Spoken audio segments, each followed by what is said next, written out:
Oh, pack of cars come piling in as well. Yep. Come in the line. Hello. Come back on him. That was incredible. Dude, nobody better. Nobody. Hell yeah, guys. Bet you weren't expecting me to start this thing early. How's it going, everybody? Welcome back to NWP. And I see, where's that at there? Corn, baby. Yeah, it was Iowa week. We're going to have a lot of fun in this one. Let's bring on the panel. As usual, we got Eric Estep with, oh, hi, Eric. Hello. And of course, my name's Bruce. And mine's, I don't know what the other one was, but here's Danny B. How's it going, Danny? Hey guys, good to be here. Everything is just fine right now. Iowa just happened. The state of NASCAR is in good shape. Things are just fine right now. Yeah, it is. Well, you know what? We should probably just jump on into it. Eric, what do you think? What were your thoughts on William Byron finally winning again since the Daytona 500? We're just jumping right into it. Well, William Byron has had a very good season, has obviously led the points for a good stretch of it, but like he's been part of that Fast Five conversation. We talk a lot about Hamlin and Bell winning all those races early in the year. Kyle Larson, of course, can't count him out. Ryan Blaney sort of carrying the torch for Team Penske, showing up here and there. And then there's William Byron, but Byron with the one win, and it was kind of a fluky win in the Daytona 500. Well, he hasn't gotten the same level of respect from me, from this show, from a lot of fans, a lot of media, frankly. So to see him win a race straight up, to finally get the fuel calculations, the fuel strategy exactly right. Great weekend all around. Stage points, qualified well, wins the race. Just a reminder here late in the summer that, hey, William Byron, Rudy Fugle, they are for real and should be taken seriously. I mean, they've been to back-to-back championship fours. If you weren't taking them seriously, here was your reminder that they mean business. What do you say, Danny?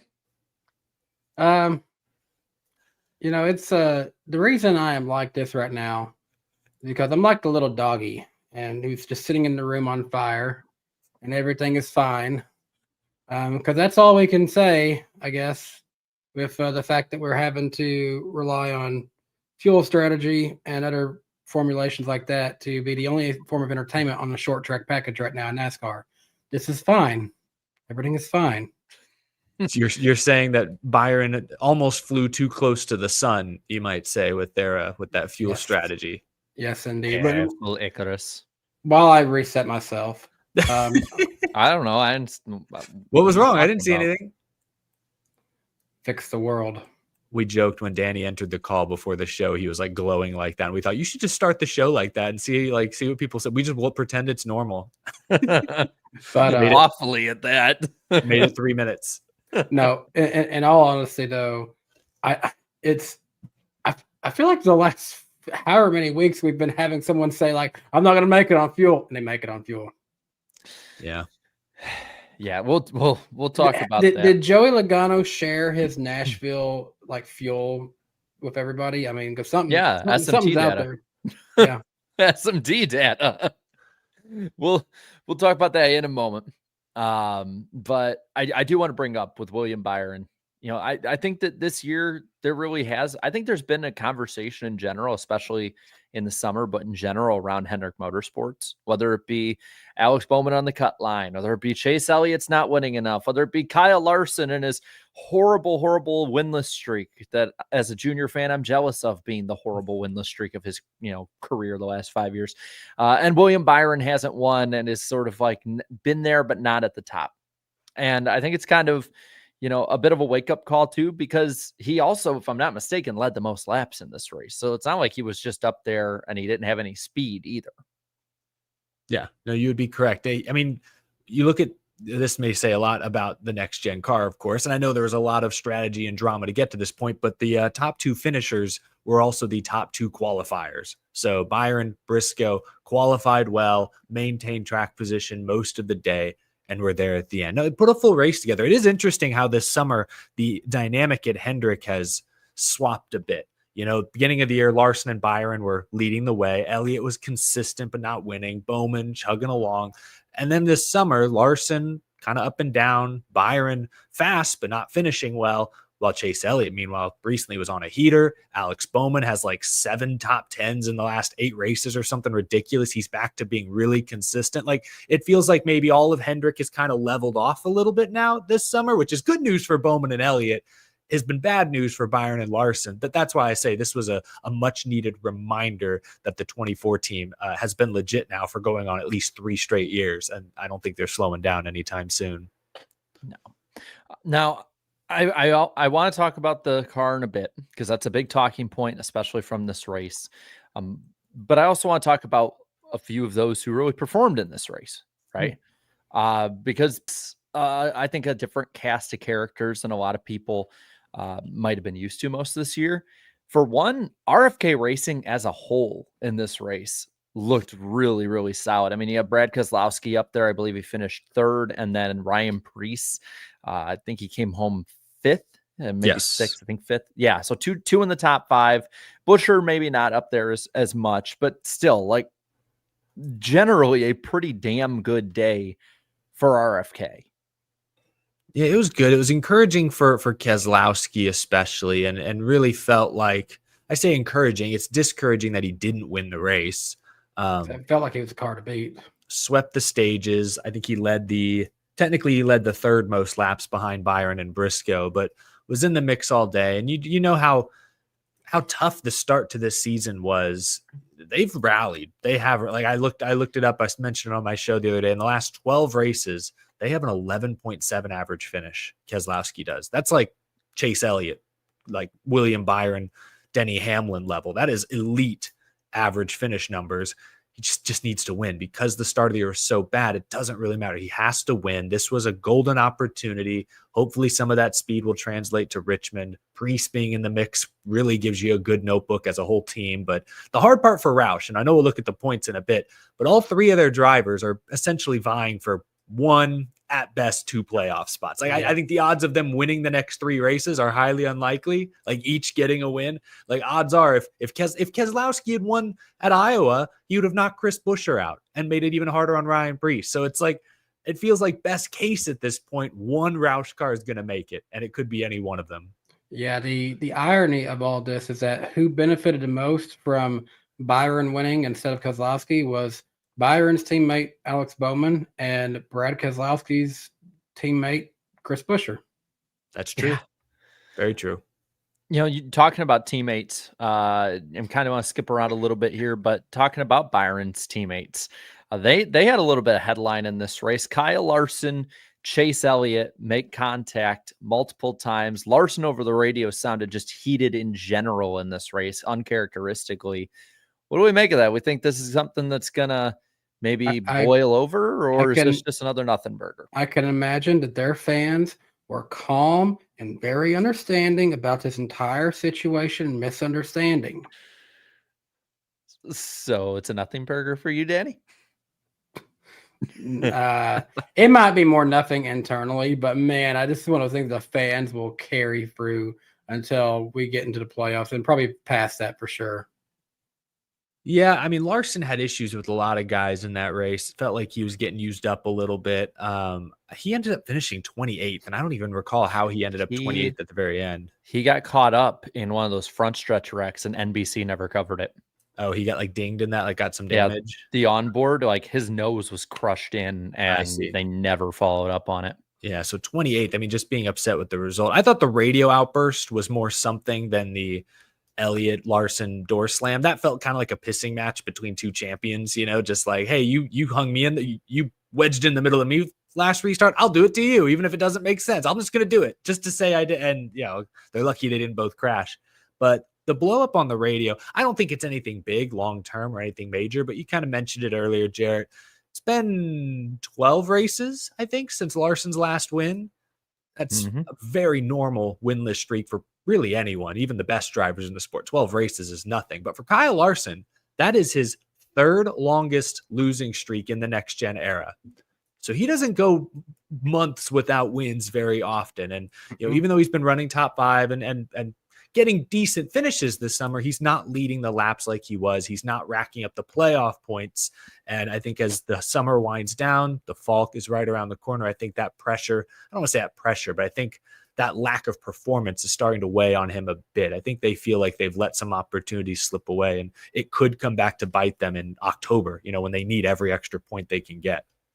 It feels so uncharacteristic too. Like he's always so calm and collected for the most part, like just sort of, let it flow off his back. And it's interesting. I know people were also kind of like digging into like, I think it was like Chase Elliott still follows Kyle Larson on Instagram, but Kyle Larson unfollowed him or something like that. Like people did they really? Did people find that? I'm not sure. See, I saw people I don't know if that's actually accurate, or sometimes maybe it can't even show you all the time who they actually follow. I think that's just nothing. But how do you know how do you know for sure Larson would have was following Elliott before this race? Larson seems very aloof. Like he would like I forget to follow. I'll be on social media all the time and see people I know very well and I'm good friends with. And I'm like, oh shoot, I don't follow them. Yikes. Awkward. So I don't know.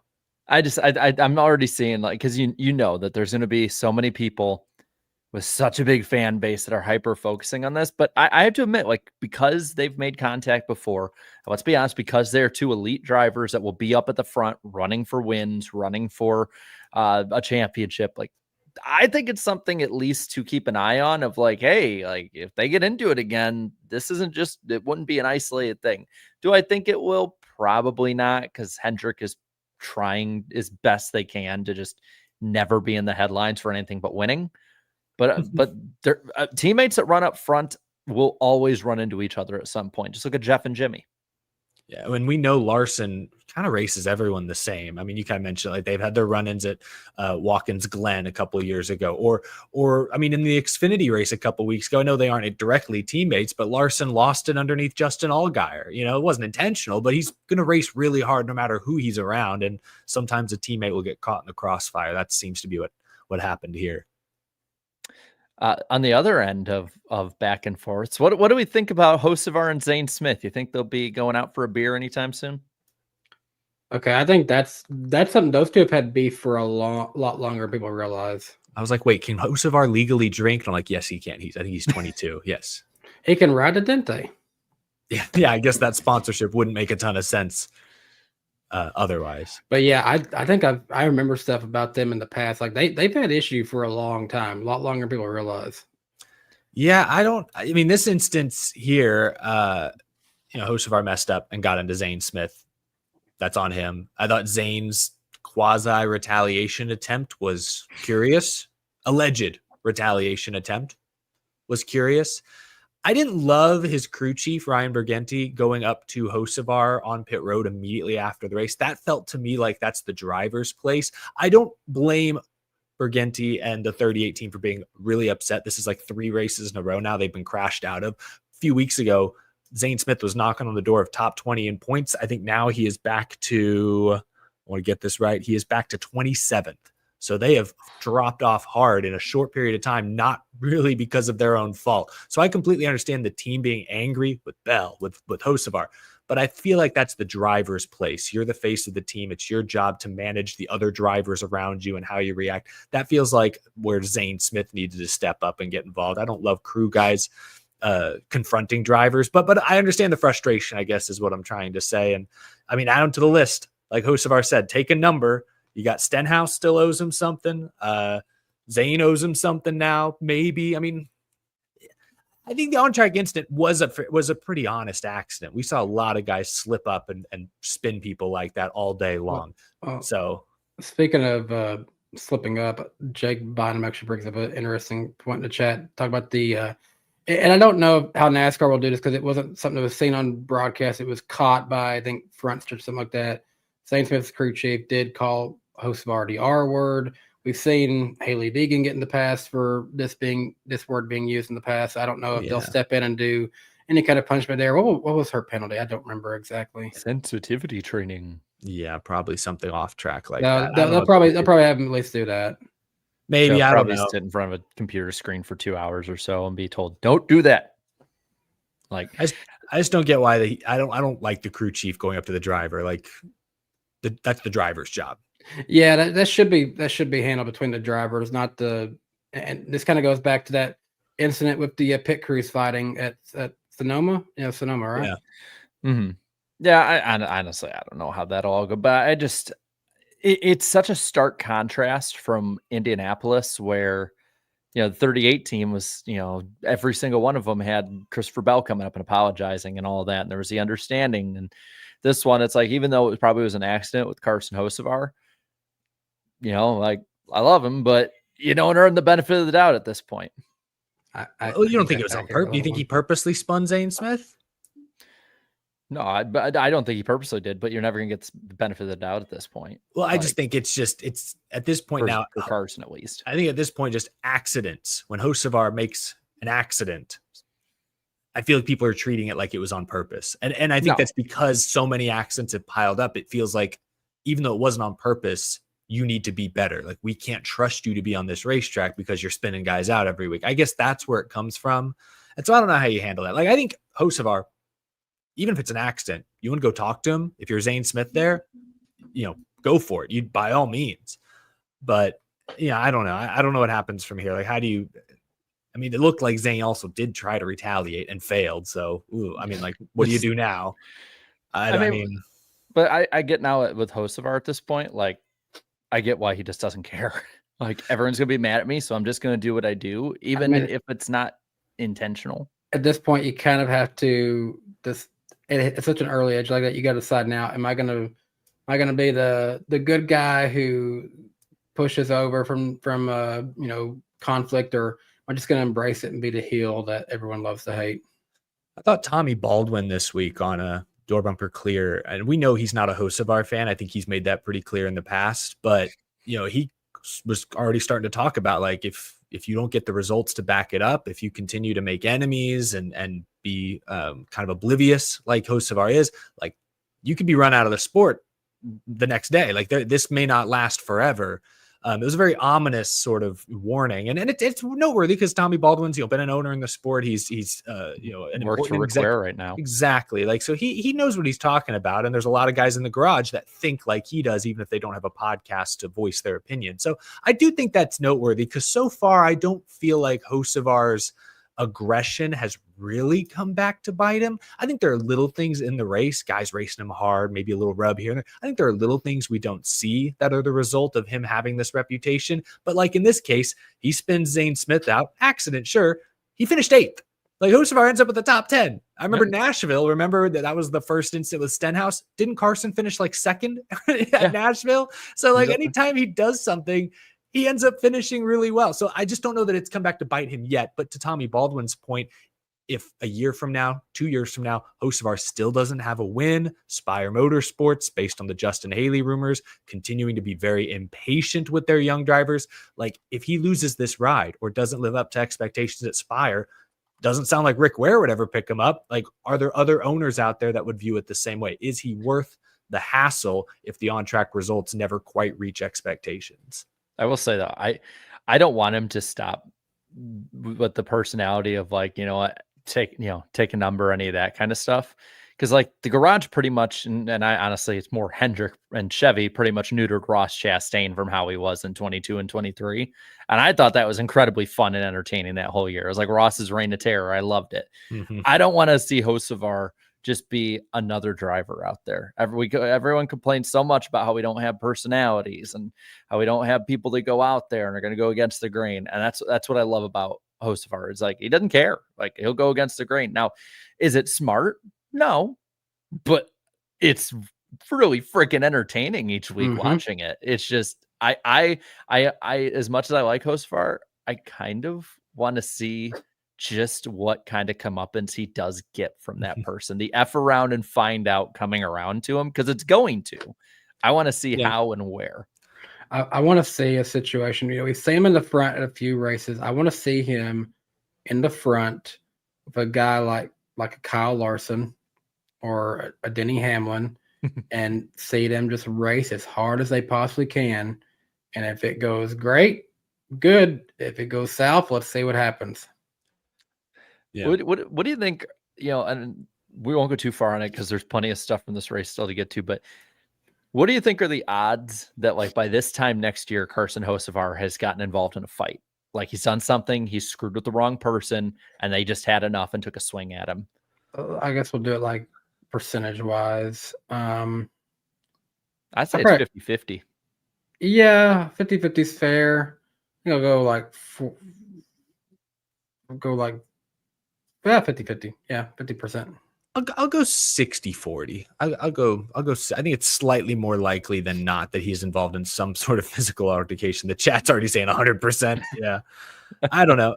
I just think with Hocevar, the payoff will be if and when he starts winning. And I know, people are acting like, hey, why is Hocevar like, such a character when he's never won and, has never won a race. And I'm like, he's the car he's driving before he got there was 33rd in points. In his first year, he got that car up to like 22nd. And in his second year, he's running top 5, top 10. Like, it's not like he's driving for Joe Gibbs Racing.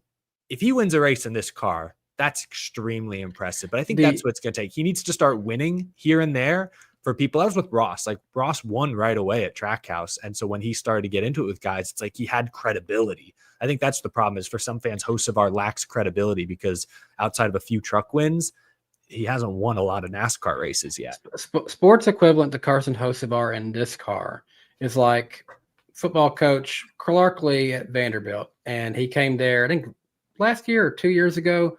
And you know what Vanderbilt football's been historically. Well, they somehow beat Alabama last year as well. I feel like we could see Hocevar randomly pull off a win in this car and it wouldn't shock us. But also, we don't expect him to go out and win a championship either. Yeah, I feel like one win a year is frankly the ceiling for that car right now. 2 years from now might be faster, but right now just a win would be a hugely successful season, I think. I agree.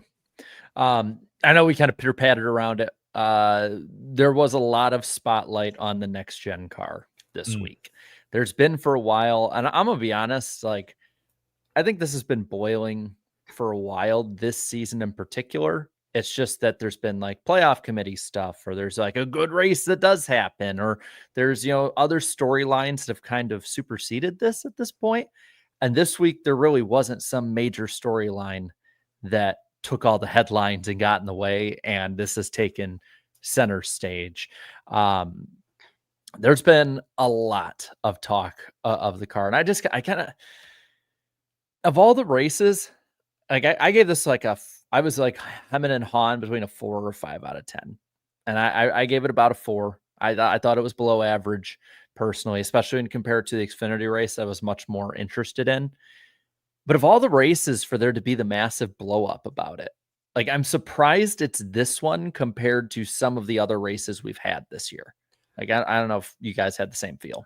I think it's boiling over. So my complaint Sunday night that I just kind of I don't know, I was in a bad mood. I'm like, I'm just going to vent about this and see if it resonates with people. And I think it did, because I think people deep down are feeling the same way. Is Pocono was a fuel mileage finish where Chase Briscoe won despite, Denny Hamlin in second going at 100%, not able to make up ground. He won the race. A lot of fans overlooked it because this is Briscoe's first win with JGR. What a great story. What a great moment. Good for them.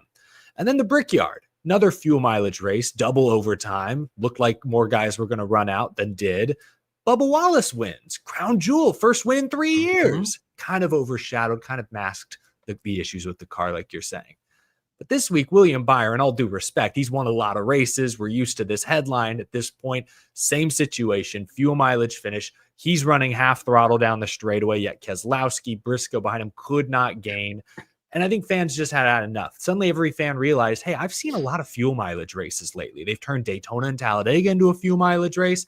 The road courses are always fuel mileage. I get that. But now all the ovals have become fuel mileage races. Fuel mileage racing is cool, but not when it's every week, and not when the teams are so damn good at it and have so much real-time data and analytics that they never run out, or they very rarely run out. I think Byron's literally the only guy to run out of fuel this year, at least up front. And it's happened twice. So I think that's the problem, is every race has become a fuel mileage race because track position with this car is so damn important. It started at Daytona and Talladega, and it's worked its way now to most other ovals even. And that's frustrating. I like fuel mileage racing. It can't be every single week, especially when clean air and blocking is this easy and that important. I think it's been bubbling for a few weeks. And finally we had, all due respect, a less interesting winner. So now it's giving us more time to talk about it. Fuel mileage races are fun. And what you just said, Eric, my first words after this race was all that for a Byron win.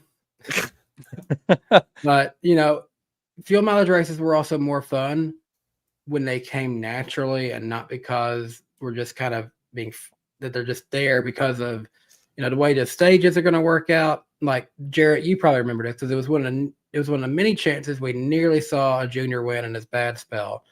The fall 2009 Michigan race. Yeah. And he was running down the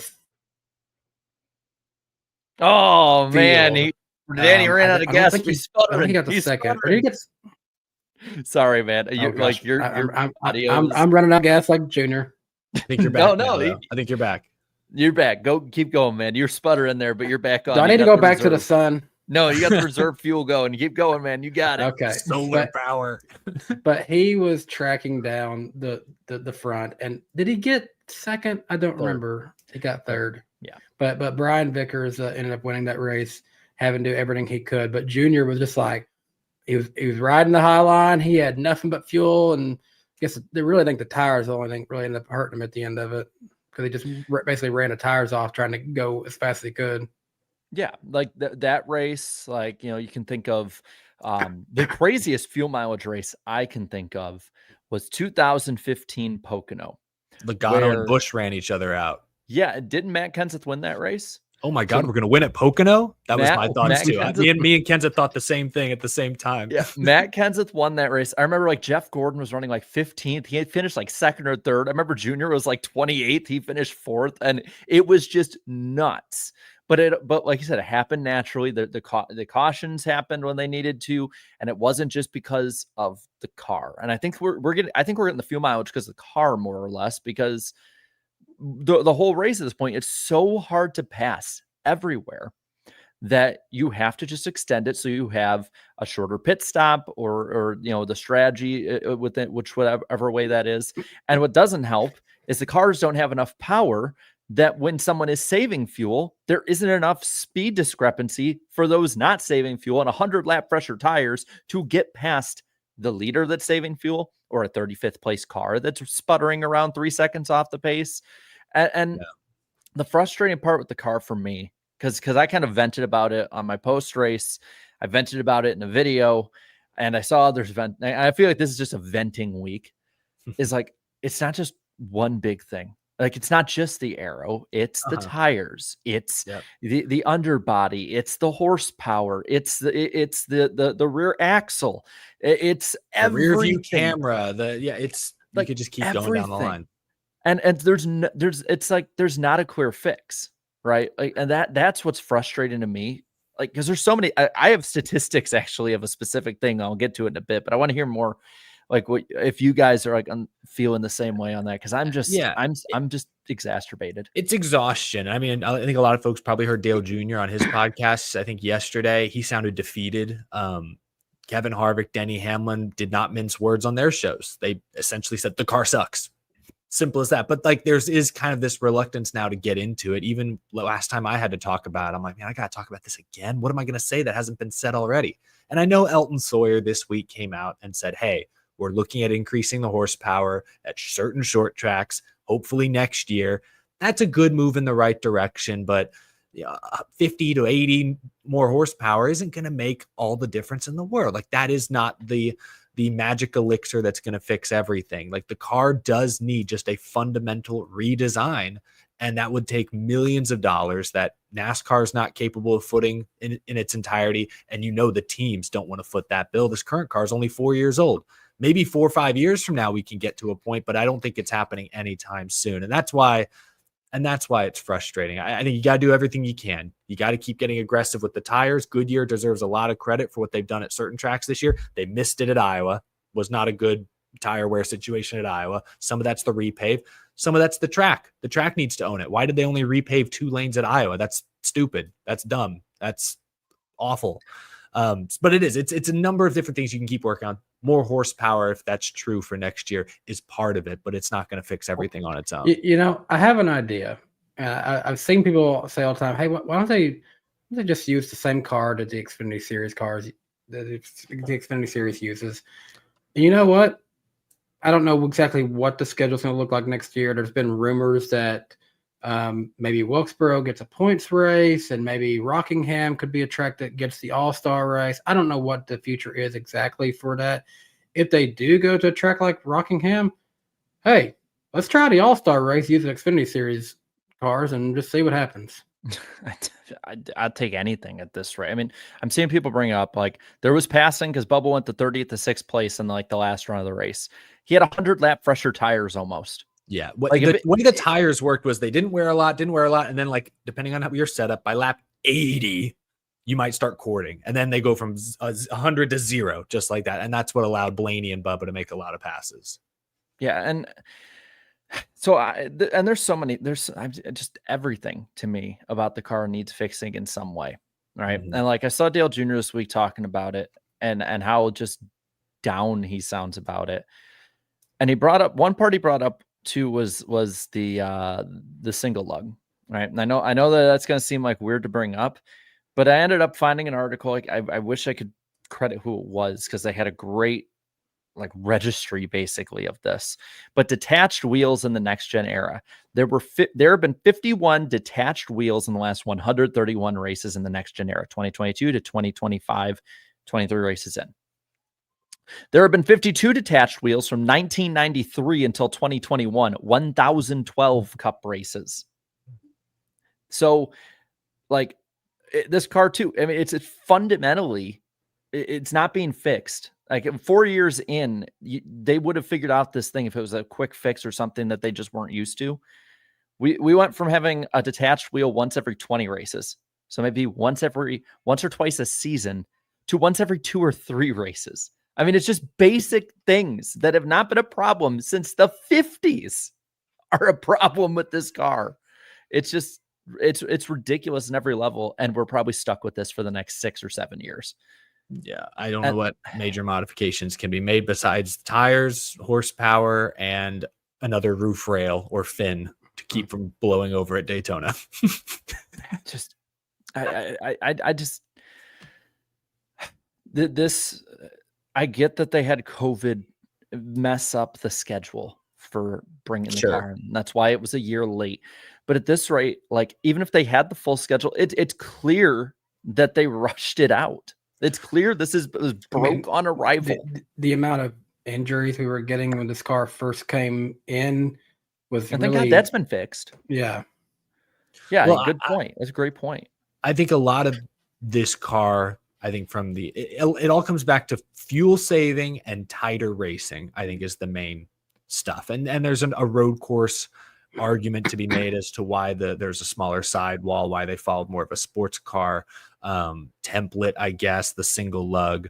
But ultimately, NASCAR wanted closer racing. That's part of why they've been apprehensive to increase the horsepower. The teams and OEMs have been apprehensive because it could increase costs. And that was the point of this car. Tighter racing and cheaper costs in the long run for the teams. And so I don't know. Like, unfortunately, that's where all the flaws in the design ultimately come from. Is we talked about this, I remember, a few years on the show. It's like all this cost cutting. At some point, it's going to have a tangible negative impact on the on-track product. And we maybe didn't realize it at the time, but now we're realizing it. Oh, it's called the next gen car at the vast majority of racetracks. Yeah. That is the example of cost cutting negatively impacting the on-track product, unfortunately. So I agree with you. We're stuck with it for a few years. They're going to continue to tinker with it. Let's not lose sight of the fact that, Atlanta, Kansas, Homestead, there are still a half a dozen or more tracks on the schedule that put on really great racing with this car, but there's more than a half dozen that leave a lot to be desired. We could probably still see NASCAR revert, take some of these drastic changes away and whatever they want to do next, because got to remember the car tomorrow first came in with a splitter with bracings on it and a wing on the back of it, and it ended by having more of a flat bumper and a spoiler on the back of it. So those changes were made in 4 years. We're 4 years in, and this Yeah, platform has not been changed at all. that's the crazy part. That was a difference of only about 4 years. I mean, look at the Gen 6 era. Look at 2013 compared to 2016 and 2016 compared to 2020. The differences are stark. Yeah. I mean, it's night and day differences, and there's no changes being made. That's what frustrates me is like, yeah, we have plenty of good tracks. Atlanta's fun. It was definitely designed for this car. Kansas has been fun. Charlotte has, but we've even seen the intermediates quality has went down a bit. The fact that, and I don't like the Gen 6. I've been pretty clear on that. But the fact that Gen 6 outperforms this car at almost every track, but maybe 5 or 6, that's a huge problem, especially 4 years into on-track development. Plus you add 2 to 3 years of testing before that. They've had 7 years to get this stuff right. And then adding probably the 6 or so years of design right after the Gen 6, and they still haven't. That's what's frustrating. Like, is that we are stuck. And we're up shit creek, and we don't even have a paddle. We don't have a boat. We're on a board right now, and we're holding on to Jack as he's slipping into the shit creek. Last thing I'll say on this is what's so surprising to me, and obviously none of us here are aerodynamic engineers, but listening to Denny Hamlin's podcast this week, he kind of explained it quite simply that, because this car is so reliant on air going underneath, going across the underwing, the diffuser to make downforce, the moment you get behind another car and the air is disturbed and that air is not going under your car, you lose all grip. Like, that seems, when he says it like that, and we obviously have seen it play out, guys get so tight in traffic, it's unbelievable. The way he said it makes it so obvious. I can't believe NASCAR didn't discover that for themselves during all their simulations and all their early testing. Like, the way Hamlin describes the basic platform of the car, how the front is almost lifted up and the back is down to get the diffuser on the ground. Like, he makes it sound like it's obvious. That is the exact opposite of what you want to do. Now, if they were to seal the front of the car and raise the back, there could be other aero problems that we aren't talking about. But the way Hamlin made it sound was, he made it sound obvious. Like, how on earth did this pass the drawing board phase?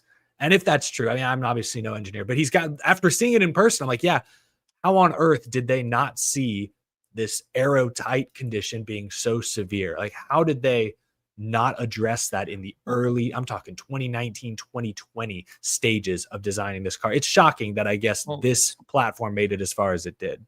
I was listening to Speed Freaks podcast where I got some of the inspiration for my nice little NASCAR fan council poll I put up. And again, they're pretty plugged into the industry, and they brought up on it, like, this is 6-7 months right before the next gen's gonna be going out, and they were getting like duplicates of parts instead of like separate parts they needed, things not fitting.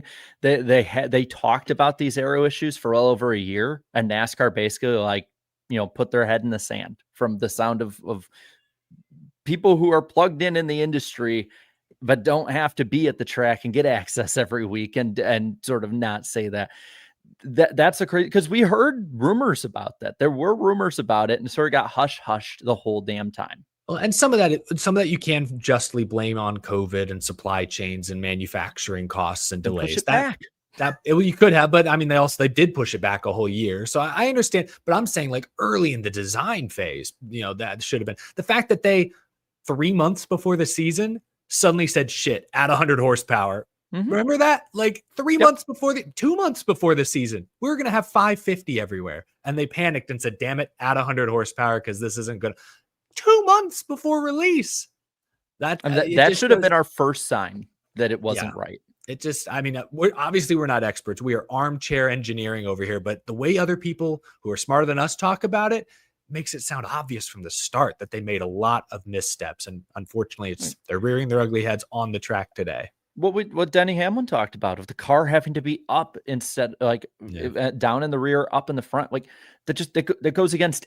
We don't have to be engineers to know that goes against literally everything that NASCAR race cars have been engineered to do since basically they started actually getting into, making aero an important part of it. So like, I just, and I want to say one thing too, because I've started to see this on on Twitter, especially, and in my comments, even of like, man, like Brian France ran it better than this. Well, no, Brian, this was started in the Brian France regime, okay, Yep. and there's still a lot true. of people that are here that were under Brian France and have just went along with the plan. So I don't want to hear that crap either. Like, no, I'm just frustrated. I'm just frustrated because I know that like we're going to go to Watkins Glen and probably see more of the same. We're going to see more of the same at Richmond. We're going to see, 3 wide fuel saving and a bunch of crashing in the middle of Daytona. And yep, we're probably going to get 1 or 2 good races the rest of the year. And then the middle slop we've had. And hold on, I think I have to go and quiet down the child. So if you have, talk about Iowa. I'll be right back. Yeah, let's talk about Iowa.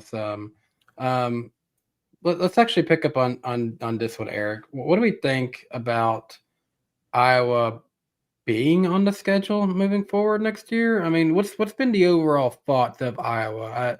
I for one, we were driving back from Pigeon Forge, but I never really actually got a chance to really see the crowd. Did you? How the crowd look? It was a sellout. There was a report later in the week from, I think, the Des Moines Register that some of the suites that had been built the previous year and sold out were not built this year. So there probably were fewer people there than in 2024, but it still looked great on TV, seemed to have a really good energy. It was still probably close to 30,000 fans, which would be one of the smaller crowds on the Cup schedule. But I think if you look at the whole weekend, Xfinity looked like close to a sellout. ARCA had more fans, sadly, than the IndyCar race did a few weeks back. So I feel like despite the track being so remote, it has some real passionate fan support. I think it also regionally, being up in Iowa, makes sense to have this race run sometime in the summer. You need some tracks to run in June, July, August. This one seems to make more sense than most.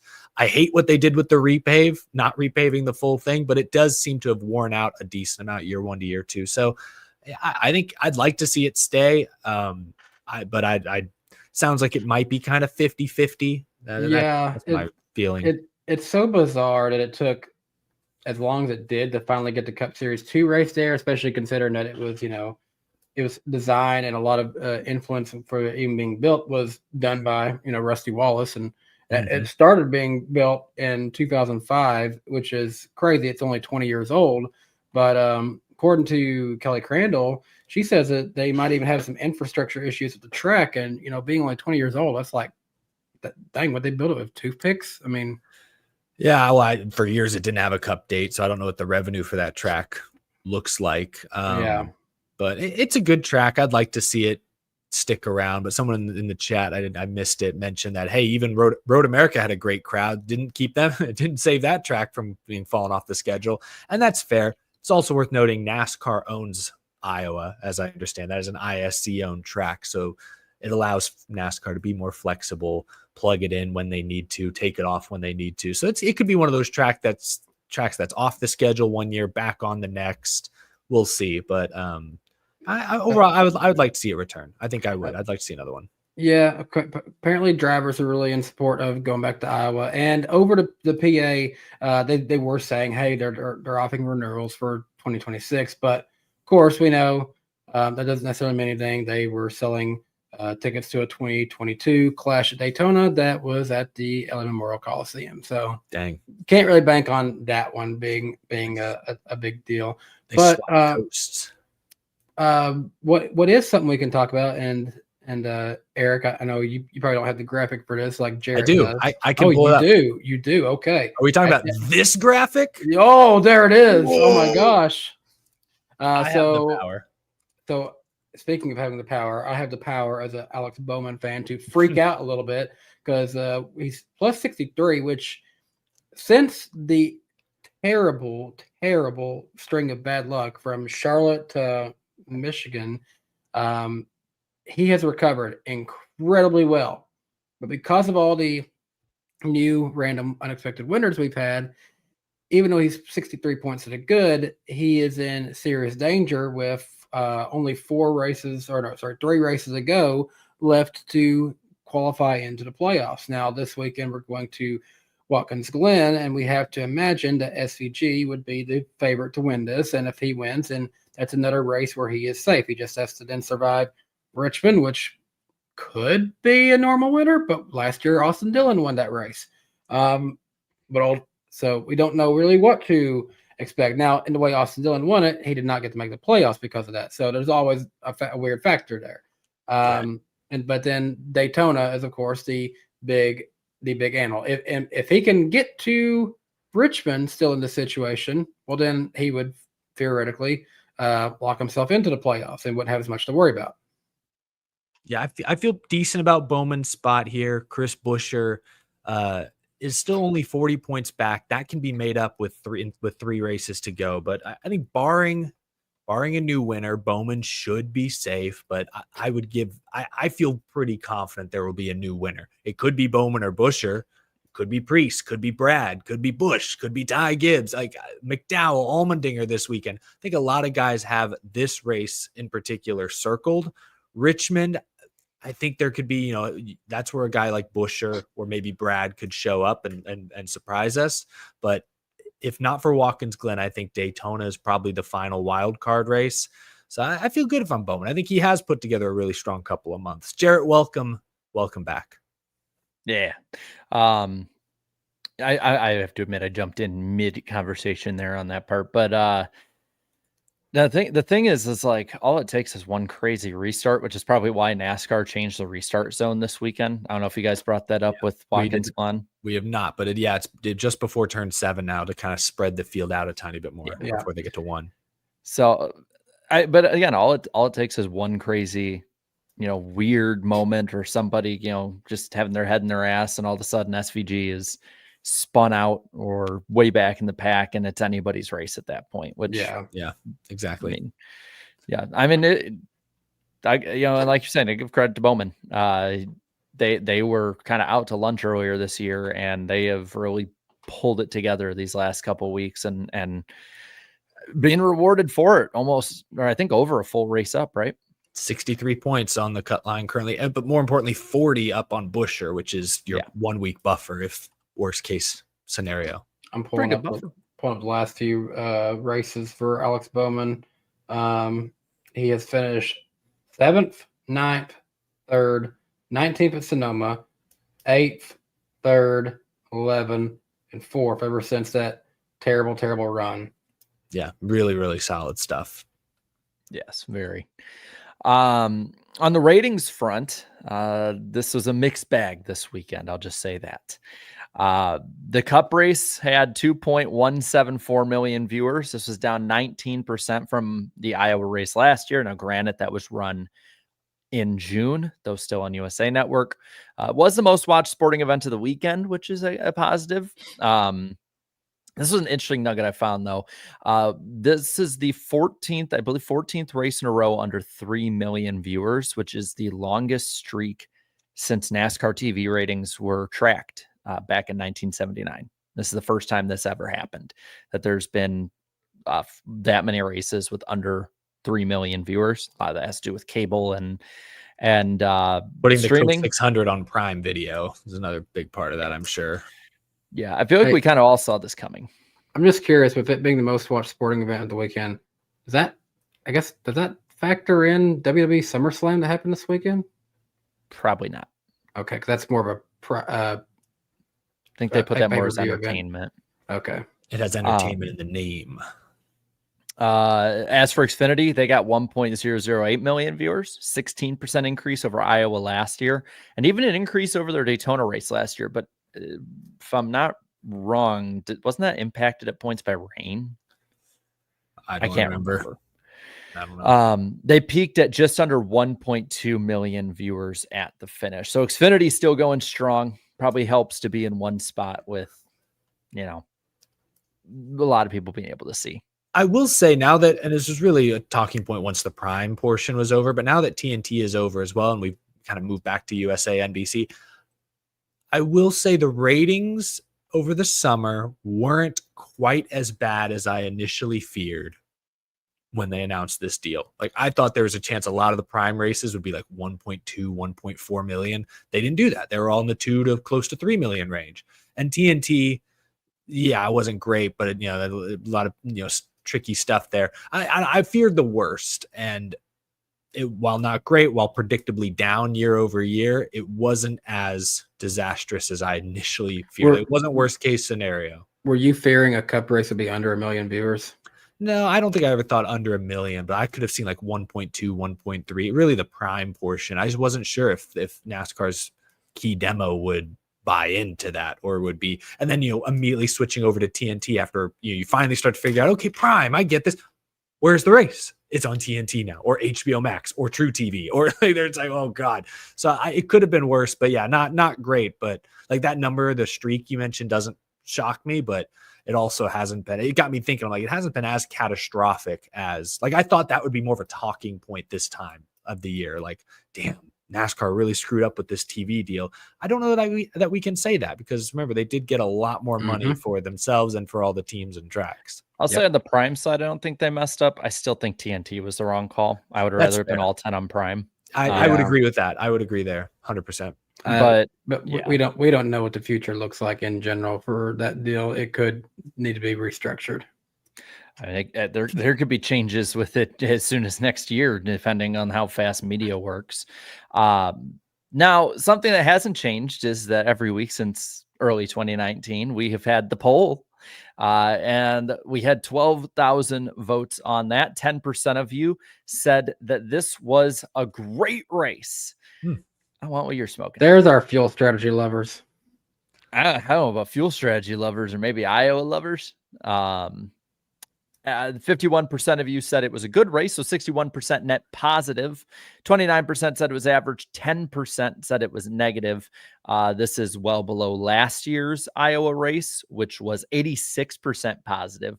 I'm gonna be honest. I think last year, like, it was a little bit better, but it was not. I think 86%. Blenny wins are always popular though. It was the first race at a new venue, great crowd. I think that swayed people a little. Like I really think, I hate to say it, Byron being on average just kind of vanilla sometimes to a lot of fans. Like seeing him win does that to people.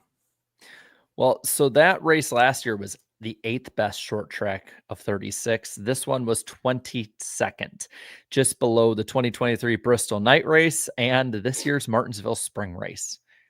For comparison, people would be interested in that side of it.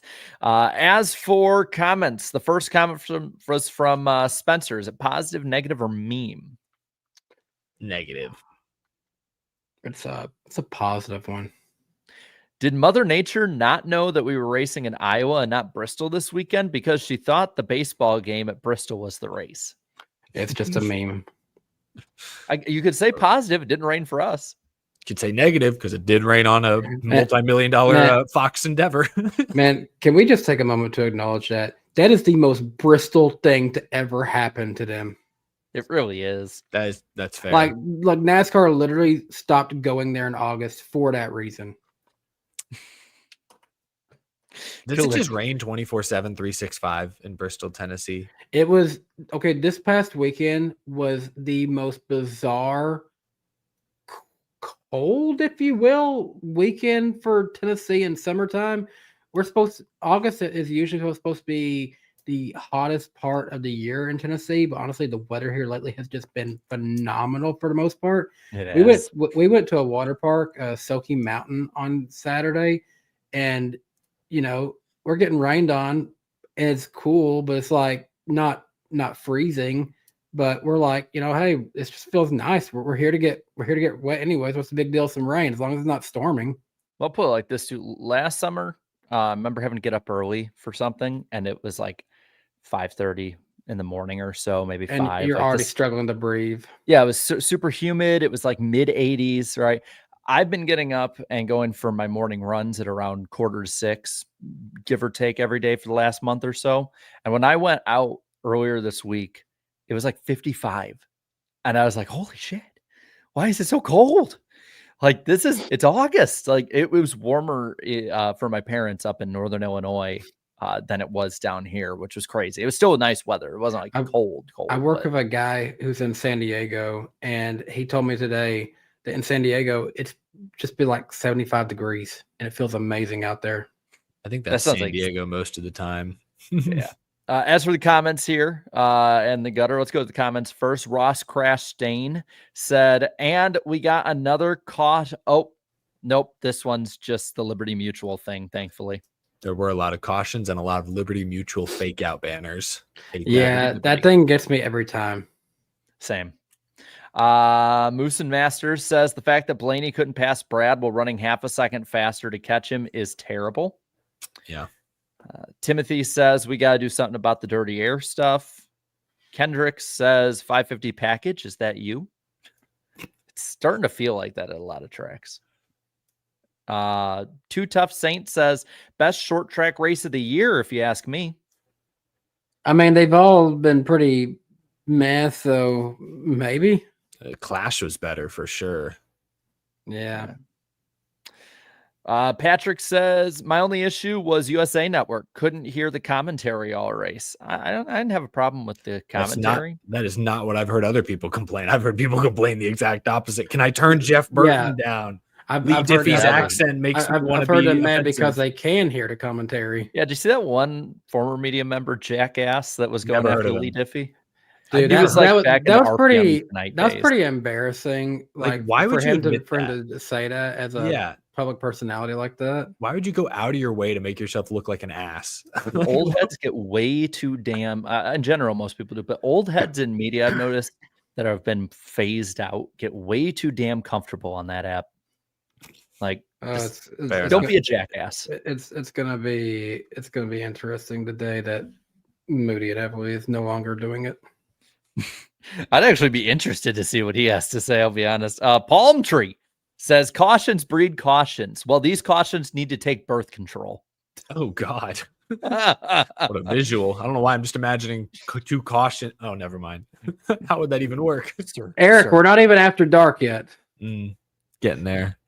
Sir, the caution needs to when a mommy caution and a daddy caution really like each other, they get a caution IUD. Going to the gutter. That wasn't a gutter comment, actually. Let's go to the gutter, which has to be better than last week. Maybe was it John Kernan? Maybe he was the one that left our gutter comment last week about Bubba. He'd be proud of it if he did. Yeah, he'd openly admit it. I guess he has that for him. Mighty Minotaur says, from a total nothing burger to a complete cluster, that was hard to watch for a while, but I'm glad it's back on MSNBC. I think he got his cable Comcast wrong. Are they simulcasting it now on MSNBC in addition? I sure hope not. Yeah. I'm gonna check MSNBC during race next time to see what happens. They're doing their own alt cast on MSNBC. just the news people were watching the race. Rachel Maddow starts crying once Blaney gets past. Al or AI, I don't know which one it was. I hope it's Al at this point. It's my bad handwriting is what it is. So thank God Kozlowski didn't win. I see why that was in the gutter. I feel like Brad Kozlowski, because how bad he's been this year and been in the sport so long, I feel like he's been he's almost like reached the Kyle Busch range of just like everyone's rooting for him as like the underdog. Well, the Keselowski hate is so 2014, you know, like it didn't, the Kyle Busch hate lasted a lot longer than that. I feel like Keselowski's been redeemable for a few years now at the very least.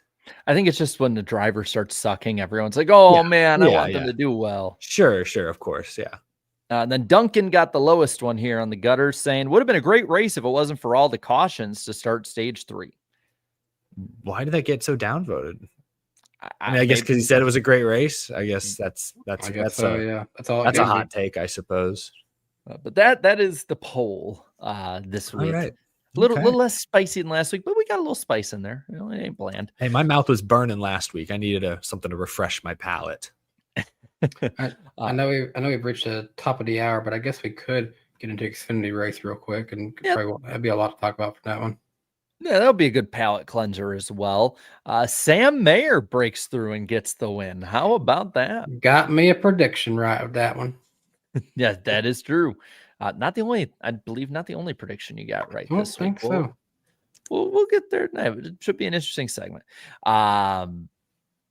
But yeah, Sam Mayer gets the win for the Haas Factory team Is this after. Ford's first win of the year for that series? I think it is. Damn. Not a lot of Yeah. Fords out there. They don't have a so- lot now. So. Yeah. Yeah. But after especially the heartbreaking way that last week was with how good his car was at Indianapolis, all the laps he led and then getting shuffled and all that. So pretty good, I guess, comeback for him. Did any of us pick him? I mean, he had a lot of momentum. Oh God, I don't have the thing on me. I thought one of us did because he was. I considered picking him, but I did not. I had first pick. I couldn't put spin on Sam Mayer. I want to make it known that I had said this week, and granted, we'll go through the finishing order down in the bottom here. He didn't finish as high as he was running, but I'm telling you, that 54, they looked pretty fast in this race. And I had said that, like, if I hadn't had my initial prediction, I was going. Oh, no one did, I think, because I had the highest pick in this race, and I got Chastain. Hey, shout out to Harrison Burton to 5th place finish. Yeah. I mean, how much the script has flipped for him in 1 year? Like last year. Yeah. We've seen him in this car. We've seen him in JGR equipment. We've seen him at the cup level. He's just better fit for this series, I guess. I hate to say it. He's better fit for this series. Nothing wrong with being an Xfinity lifer. He might have to consider it. I mean, I don't know if it's the expectations. Yeah. I mean, think about it. He was in meetings last year, the last couple of years with Joey Logano and Ryan Blaney, champions. You know, you walk into the Penske shop, that the weight of that has to weigh on any young driver, especially if things aren't going great at first. So, go into a team. I mean, he's with the team now that we talked about last year was last in points most of the year. There are no expectations. Just do better than last. It's like, I can do that. Okay. And when there's less pressure, maybe he just delivers. I don't know. I mean, I'm happy for Harrison. A lot of drivers who have dads that race, they can oftentimes be in their father's shadow. He's sputtering again. Since he's not got a giant of Jeff Burton. Oh. You're back. You're back. Well, you're kind of it's not matching. Oh, okay. Okay, we're getting better. Yeah. First you were looking like a Godzilla movie there. I need to go back to the sun. You're like Superman. Anyways, he's not got a massive shadow of his dad to live under. Because he won. Yeah, well, his dad also had a lot more success in the Xfinity Series level too, didn't he? Yeah, he had success at both the top two. I mean, he was he did. A good driver. He won 20 Cup races, right? Did he win 20? I think he got I think it was 21.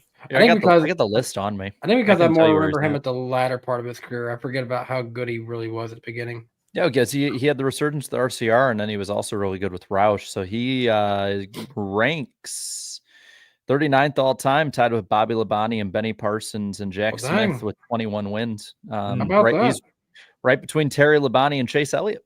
So he's a pretty damn good driver. He's right around 3 Cup Series champions, and the mayor had to back up that name with performance. Well, dang, who am I kidding myself? Then he's got a massive shadow. Then no pressure, Harrison.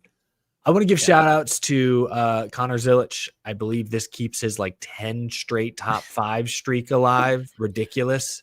And I know it's lame to shout out a Leach, but Carson Hocevar gets into that struggling 11 Colleague car that's been running 18th all year and finishes 6th.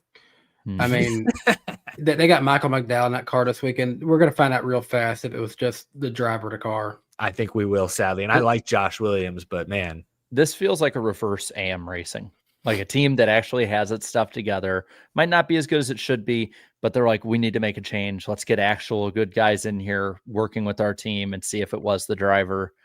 And granted, maybe they'll suck the rest of the way, and it's like this was just the one good run, or most of ours maybe that good. And but I don't know what Colley's really looking at for future. Hey, Harrison Burton might actually be a good choice for that car next year as a full-time driver. Maybe if he wants to get out of the Ford stable. I mean, it just depends on what they do. I mean, it would be an upgrade from AM racing. I think it would. Go for it. Shout out to Justin Bonsignor. 12th in a Gibbs car sounds mediocre as hell, but I don't have the numbers in front of me. I swear he wrecks twice in every race he runs. Like he wrecks a lot. And it's not always his fault, but he wrecks a lot. Someone pull up the stat. How many times has he spun or wrecked? It feels like it's every start. It does. And the thing is, he has speed at times. It's just he can't keep it together. Yeah. One other thing before we look at the points, that weird caution where there was clearly oil on the track. You could see it on the broadcast. Jamie McMurray was calling it out instantly. Yeah, and they held it until a bunch of contenders slid through the oil, lost a bunch of track position.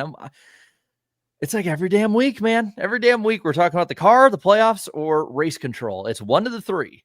You know, and who is it? Sorry, that spun it. Was it Brandon Jones who spun in the oil, or somebody else?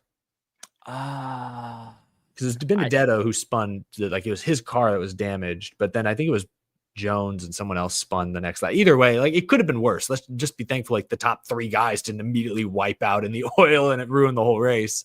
But yeah, just obviously a missed call, just trying to hold the yellow. Yeah, with Napa saying it was Jones. And Dirty F brings up a great point too. Like it cost Love and Chastain a chance to win. Mm-hmm. I mean, they were running up front and they lost a ton of track position because of that. It's just every damn week, man. Every week. And it's like, if you can see it, the thing that always baffles me is if we can literally see it on the broadcast, then what is the race control guys seeing? What are they seeing? Like, yeah, Just a couple more shout outs I want to give from this race here. Christian Eckes, he started 25th and he got a top 10 out of it. He's one of those guys that, you know, you kind of forgot about everyone in general from Colleague this year, and him being one of them. And to see him get a top 10 is good because we know what kind of driver he's capable of based on his Truck Series performance. So it's nice to see him getting another good finish. Didn't get a top 10 just outside of it, though. William Sawalich, he started second. He finished 11th. Yeah, he's been better. You know, he is. Where is he even at in the standings? I'm going to check real quick. He's top. keep 20, looking down. He's 19th in the standings. Okay. He's right between Brennan Poole, who's ahead of him, and Jeremy Clements, who's just below him. I mean, I've been saying it for a while. We can't fully doubt William Sawalich because he is in JGR's number 18 car. Speed can come into that thing when you least expect it. Yeah. And before we move on, Harrison Burton is plus 17 on the points with 4 races to go. Hey, we got the graphic. Ryan Sieg, Jeb Burton. This gap got a lot closer. Has gotten closer, I think, the last few weeks. Because what wasn't Jeb ahead of Harrison? And they've flopped. They've flipped. Yeah. Don't count Ryan Sieg though, because he gains points every race. Little by little, he's been gaining points, and they finished 8th in this one. Honestly, at this point, I feel like it's Watkins Glen and Daytona. If he can avoid trouble, he has a really good shot with no new winners of making it up there. The thing is, I like all 3 of these guys. I would feel good if any of these 3 made it. Yeah, I agree. But ultimately, when we got Daytona coming up, I know that anything can still happen. We've seen Jeremy Clements win at Daytona. We've seen Jeb Burton win on a super speedway. You know, we could see someone, we could see a lot of guys like surprises of where they end up being. And it'll be an Austin Hill win. Snappy, which one do you not like? He says in the chat, I like 2 of the 3. My guess is going to be Jeb. Jeb can be abrasive to some. That's fair. But I call him out. If you don't like someone, call him out. Don't be vague. Call him out. Don't be imagine a situation where Harrison and Jeb end up wrecking each other and Sieg gets around and he beats out both the Burtons. I think there's going to be a lot of happy people in the garage because I have a feeling Ryan Sieg that'd be a very popular moment for a lot of people for him getting in. Don't be shy, Snappy. Sound like a Sirius XM host at this point, not telling you who you're talking about. Let's go on to our first super chat stage break. Now, y'all left a lot, so I actually have to scroll to find where we're at here on my end. Right. Let's start her up here. Irvin Alvarado with the 10 says, Look at the sports landscape right now. Fox purchasing a third of IndyCar and NFL with ESPN's 10% stake. Don't tell me NASCAR wants their stake to be valued and sold for money to a partner. It will come. We'll talk about that in a bit. We'll have a little talk on that, but that is something to watch. There's a lot of acquisition in general. I saw ESPN is getting WWE. They're getting the NFL Network. Disney is taking in Hulu altogether. Mm-hmm. Isaac says, with Larson's comments about Talladega Nights, which movie do you believe represents NASCAR the best? My pick is Cars 3. That's a great choice. I would go with what's it called? Sorry, let me look it up. You guys go ahead. Days of Thunder? No, Days of Thunder. No, it's a decent one. What's that movie with Jeff Bridges? Yes. Oh, Last American Hero, the Junior Johnson story. Yeah. I guess Cars 3 would be the best modern one since we've seen so many top tier drivers retire. But best modern one. It's in the same realm as Talladega Nights, but Stroker Race is just a fun one. Yeah. Small fun fact. I was at a friend's birthday party recently and met this woman who's a big sports fan, and found out she really loves the movie Cars, like the trilogy. She is a massive Cars, not a NASCAR fan, huge Cars fan. And she was extremely excited when I told her that the third Cars movie was like very much reflective of the real world racing. Mm-hmm. Like she started to gush about how much more she appreciates it now because she was like, so wow, what a work of art. And so anyway, very hyped about Cars 3. I respected that. I'm going to give Jarrett some extra time for that. Alex says, I don't know what's more predictable, Iowa or SummerSlam. At least SummerSlam had Brock Lesnar returning. Here comes the pain. Former Minnesota Viking, Brock Lesnar. The beast. Garabuki says, hearing Burton constantly insist that everyone's cars must have fallen off as the reason they couldn't pass, while we all watched Blaney charge until he caught dirty air, was infuriating to me. I think I'm on the same page as you. I mean, a lot of it was when they were in dirty air, they had to use more tire. And so it was all of that. Alex says, at least my favorite track is back. Yeah, I said it. Hey, I like Watkins Glen. Pac Mac says, hey, NASCAR, your car is the problem. Fix it. Listen to Pac. Spencer Purcell with a 49-month member chat. Woo, boy. Says, Braves won the Speedway Classic. Danny B. Smart. Hey, it's been a tough year for him, but Tennessee is Braves country.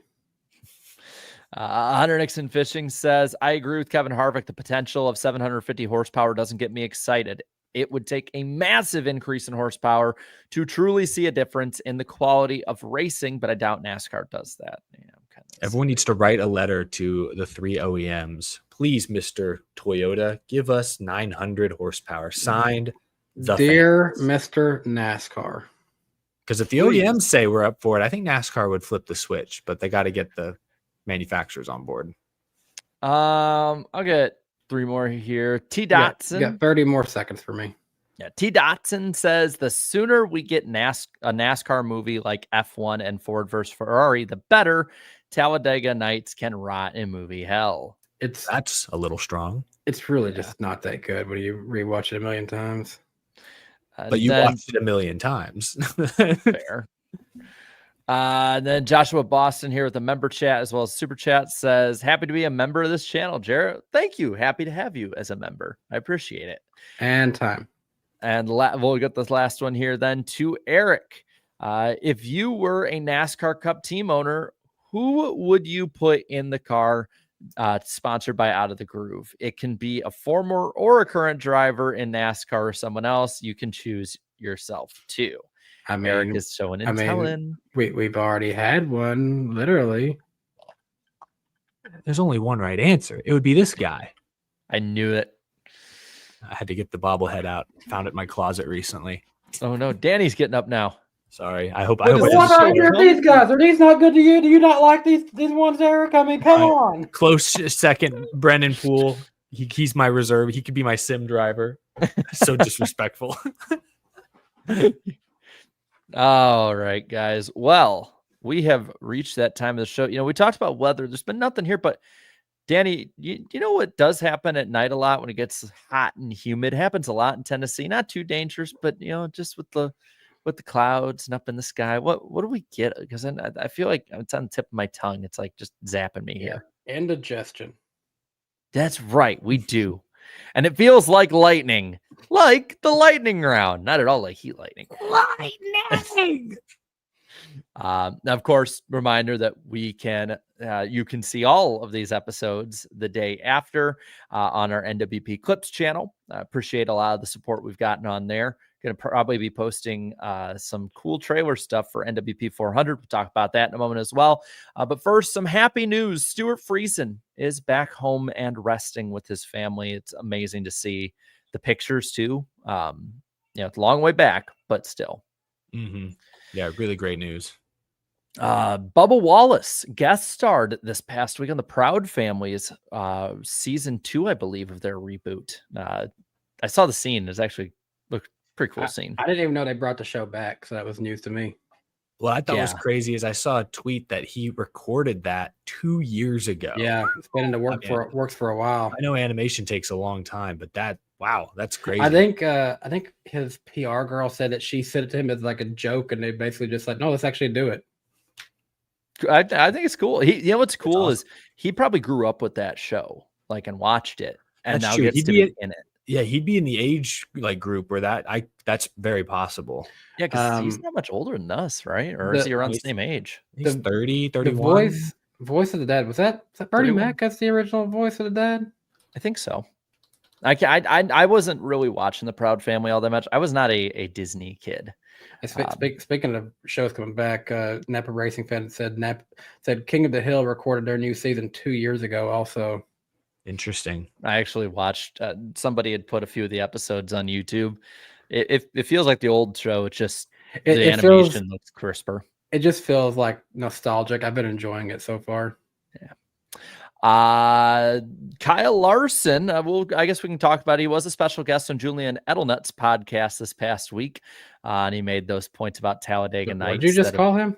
Edelnut. That's what Randy Moss used to call him. You go, hey there, Edelnut. How's it going, Edelnut? Sorry, man. I'm afraid to ask what the backstory is to that one. He just wanted to mess with the rookie. That was literally it.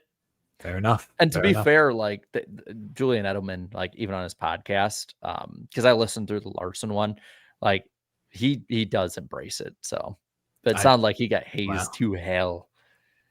Jeez. Yeah, we kind of touched on it already. I feel like we're kind of all in agreement that what he said was right, but I feel like people are going way too serious about this. I mean, even Byron had quote tweeted it pretty seriously. Like I quote tweeted it and this is my take on it. Like I don't like the movie personally. Like there's scenes I like in it, like there's a few scenes, like the two scenes that stand out as a NASCAR fan to me are Dale Jr. asking for his autograph for him as the most popular driver. And then when they went to commercial during the long one and it was the athlete, like that hits harder as a NASCAR fan. Like call it as it is. I think the problem that I have with Talladega Nights the most is that majority of us can see, okay, this is just joking. But there's actually literally a portion of casual sports fans who think that that's actually how NASCAR is like. I think that's my issue with this. Like, I'm not offended by the movie. I think it's funny. I think most NASCAR fans I've talked to think it's funny and can laugh at themselves. But Larson's point was that it didn't do any good for the sport. And that I think he's 100% right for the reason Danny just said, is it did reinforce a lot of negative stereotypes with plenty of truth behind some of them to a bunch of casual viewers who remember at this time, when was this, 05, 06? NASCAR had finally burst into the mainstream, was on the cusp of eclipsing the NFL and becoming like a permanent mainstream fixture. And then all of a sudden this mainstream movie comes out and kind of turns it all into a joke. And, I think we had a previous comment. There hasn't really been a serious NASCAR movie akin to the F1 movie or since then. So I think that's really where what it comes down to is like when I meet, new people and they find out I'm a NASCAR guy, the odds of them making a Talladega Nights reference are quite high in my first encounter with them. So for millions of people, that was their introduction and maybe only introduction to NASCAR. And I do think that was bad. I think that did hurt. I think that has hindered NASCAR's growth.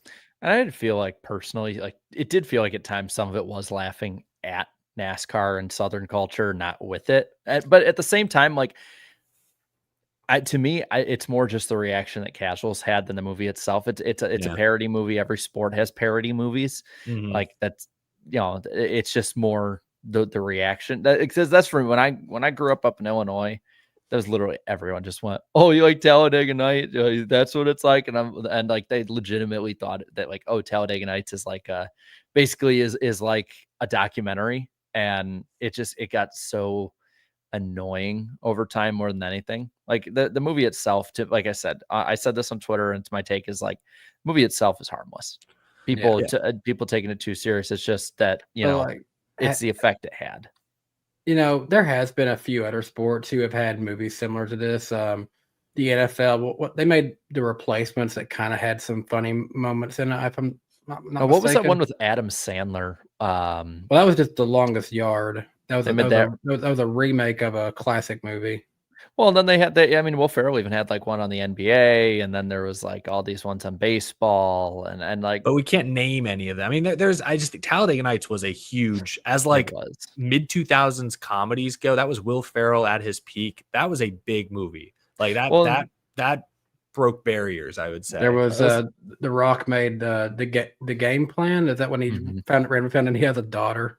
Well, and Sacha Baron Cohen, it plays the F1 driver. Like that was right after Borat too. Yeah. Like, so that was it was was. peak. I remember it was peak.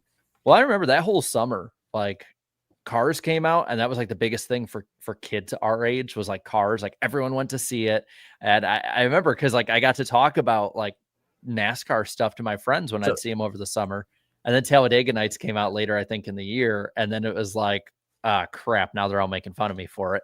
So I'm glad you shared that. I know that's just an anecdote, but I said that on my show today is, hey, Cars came out the same year as Talladega Nights, and we've all heard it. We've talked to Raja Karuth.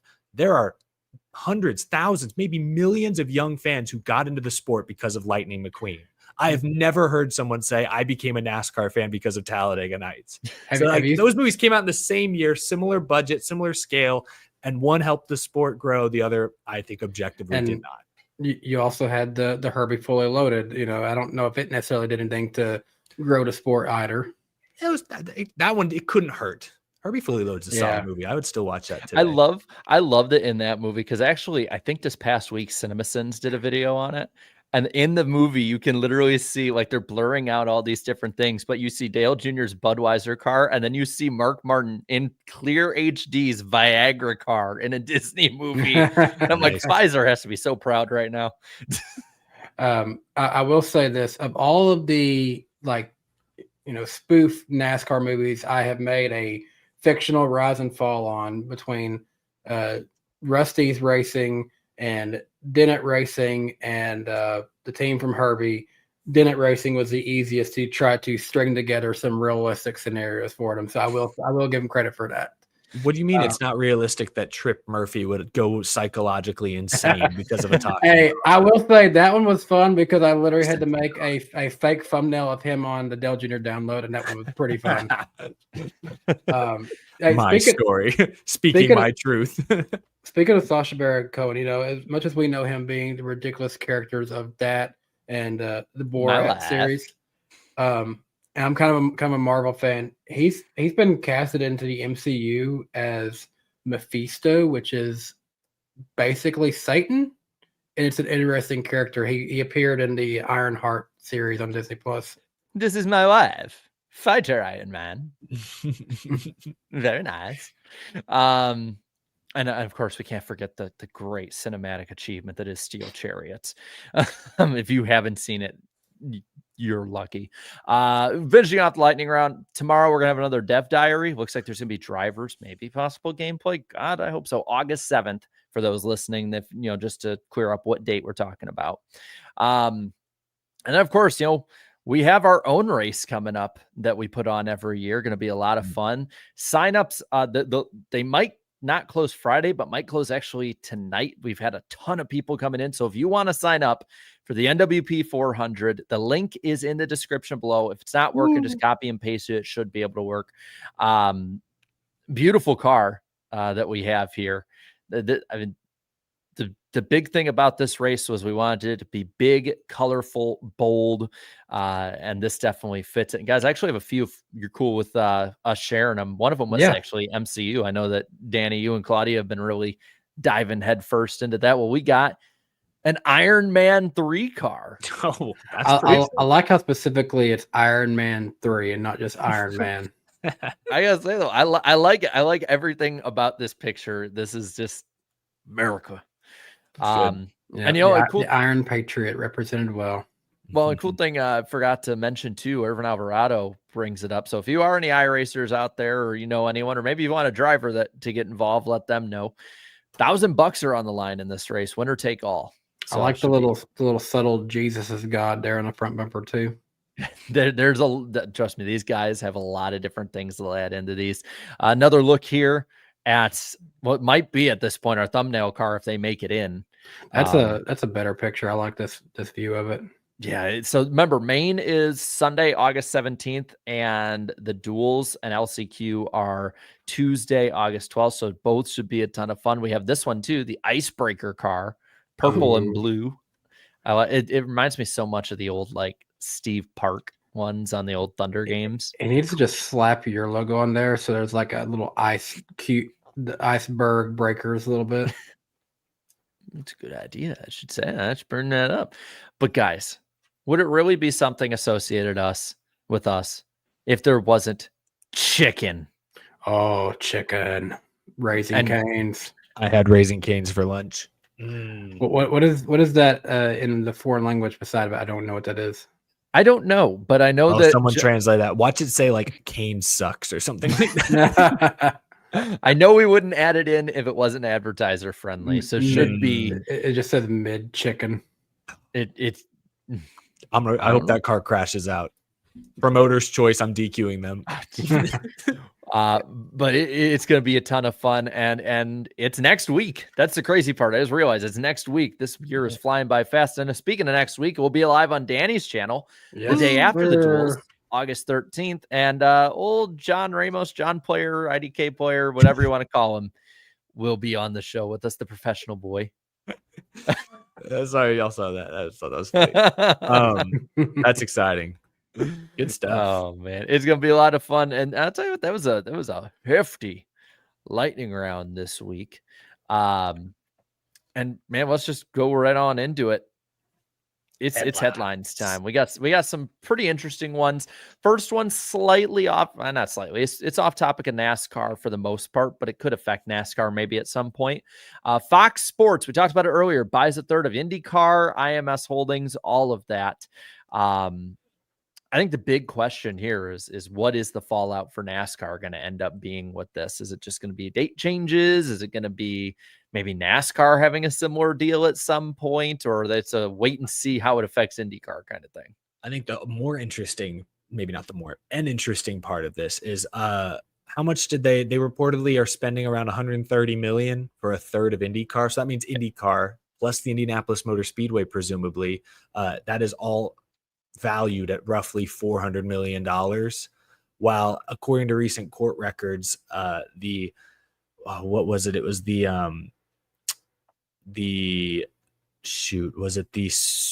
legacy? No, who's legacy dealing with right now? Rick Ware. The Rick Ware transaction. So basically 2 Rick Ware charters, the Rick Ware racing team.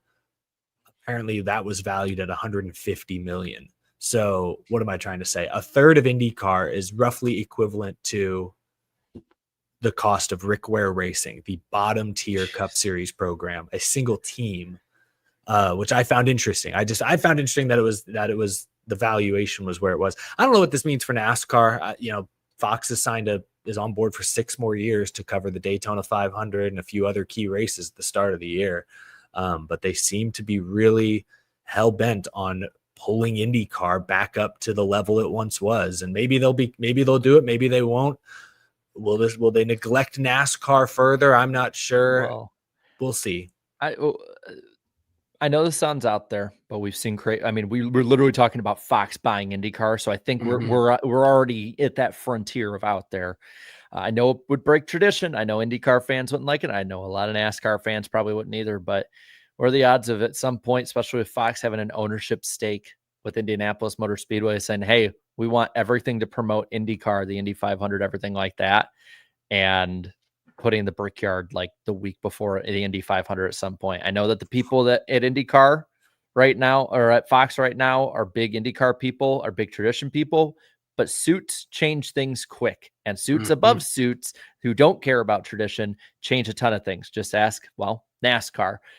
I'm just saying it sounds crazy, but at some point, if they wanted to use the Brickyard 400 as a way to promote the Indianapolis 500 during the month of May, I could totally see a corporation and a corporate suit signing off on that. You'd have your best shot at getting a decent crowd for NASCAR, in all honesty, because that kind of would fit into, hey, this is the Indianapolis Speedweek. So we're gonna have NASCAR, and then we're gonna have IndyCar at the end of the week. I mean, I don't want it to happen. I think that having the Brickyard in the summer would be much better. And plus, I just don't want to be NASCAR being second fiddle. I agree with Peter here. The Brickyard 400 would probably be a better show than the May Indy Grand Prix on the road course configuration. They could always run that road course configuration on the Saturday like they do now on the Brickyard on Sunday. As much as I hate this idea. I'm just saying corporate suits could see dollar signs. I'm not as opposed to, so I don't mind NASCAR playing second fiddle at Indianapolis Motor Speedway, and I would hope, no, I know they would feel differently, but I would hope that NASCAR's leadership would feel the same way. But I know they would be iffy about that. Imagine if you get to run the Brickyard 400 the week before the Indianapolis 500, when you already have so many fans there for Indianapolis qualifying. You move some things around, but like, I don't know what the numbers were this year, but they had probably at least 40, 50,000 fans at the track every day for practice, for qualifying. Imagine if you're holding a NASCAR race there as well. We might actually get somewhat close to those massive crowds from the 90s and early 2000s. We're probably not going to get 200K in the stands, but could we get 120, 140,000 people in the stands for the Brickyard 400?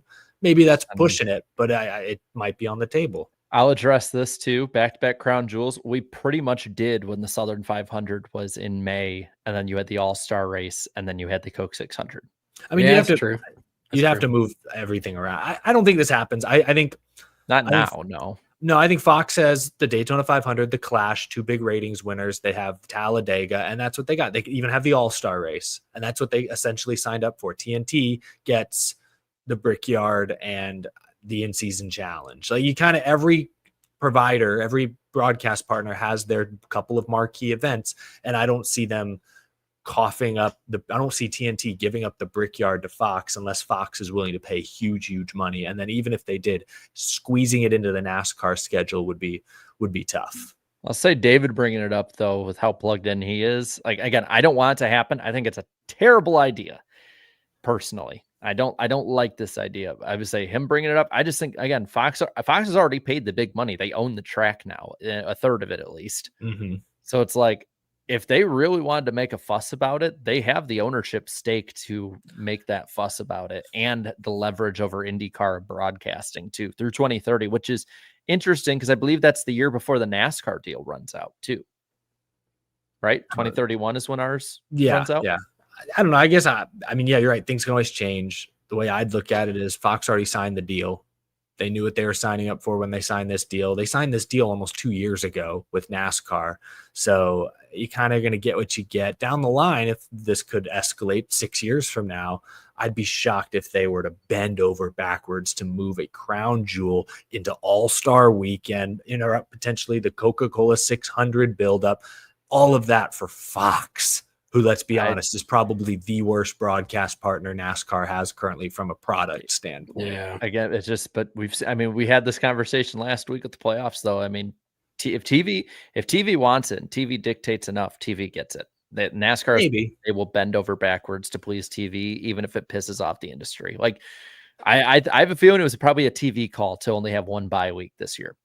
As much as I like it, as much as I think we all as fans like it, that we have racing every week, I have a feeling that it was TV that was the ones pushing that for the most part.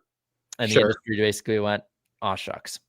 Like I I don't. I just it's I gonna like be rough if it I like happens. this super chat from K Pro. We can fix this all, turn FS1 back to speed. But at this point, with the way Fox is being run in general, I think even if you slap the speed logo back on there, you'd just be nostalgic for like 2 races and you realize it still sucks.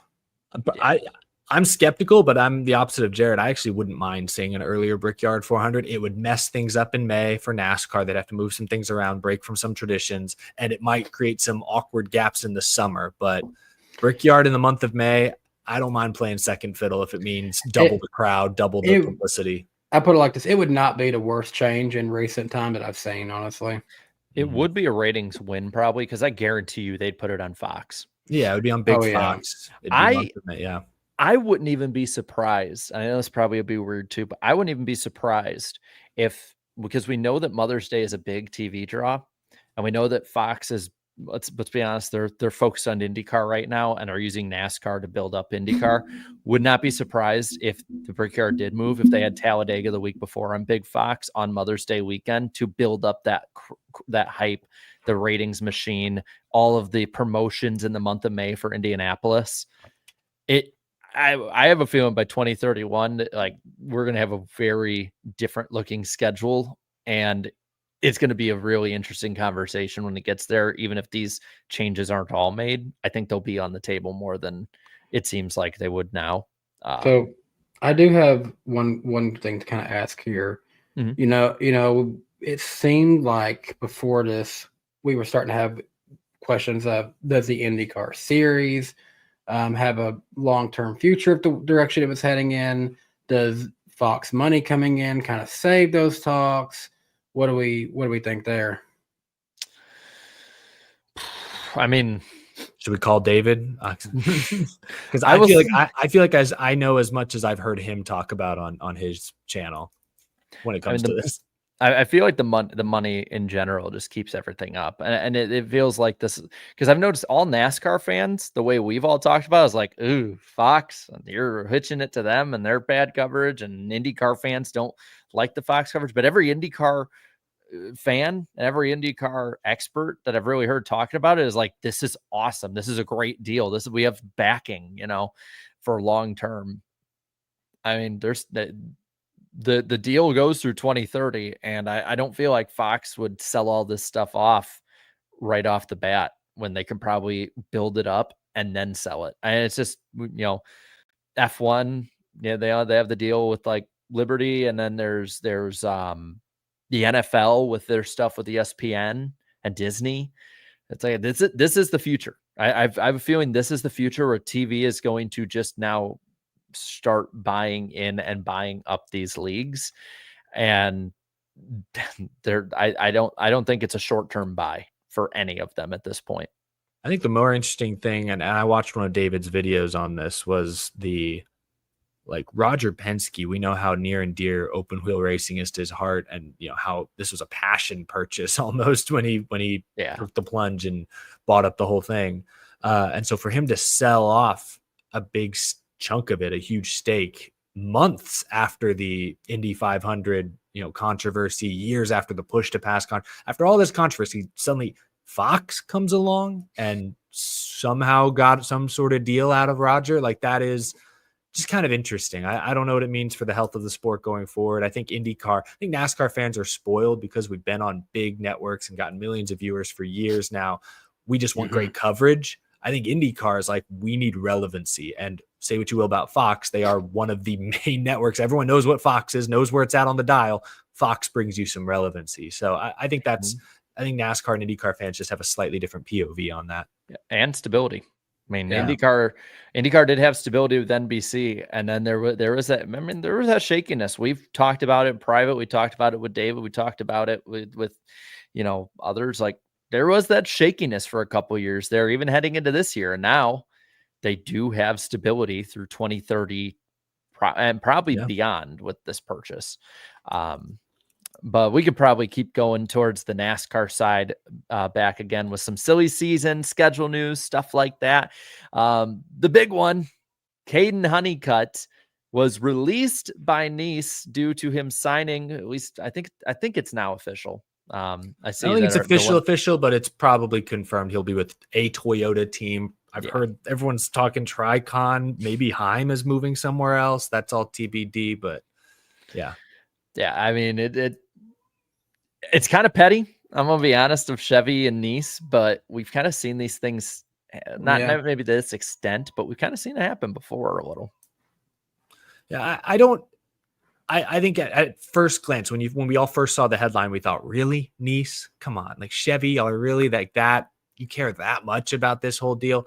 But then as the picture unfolded and it became unfortunately obvious that Stuart Friesen wasn't going to return to his truck this season, all of a sudden there was an opening. And it actually, I think, makes a ton of sense to go ahead and move Honeycutt over to a Toyota truck for the rest of this year. You now have a playoff driver that needs a ride, joining a playoff team that needs a driver, and it's a deal that's going to go on into the future. And for Nice's perspective, you get Connor Zilic in your truck this week. I love Kate Honeycutt. Zilic is an upgrade this week. That gives them a legitimate shot to win this weekend. Win a race, get some playoff points. Like that could be really helpful come owners points time. Now, and I like Bailey Curry too. I don't know if he's as good as Kate Honeycutt, but I like Bailey. He's a solid driver, can do some stuff in the playoffs. So I actually think for both parties, I don't know if I want to call it a win-win, but it's not a lose-lose. I think both parties come out in an okay spot here. It's opportunity, I think is a good way.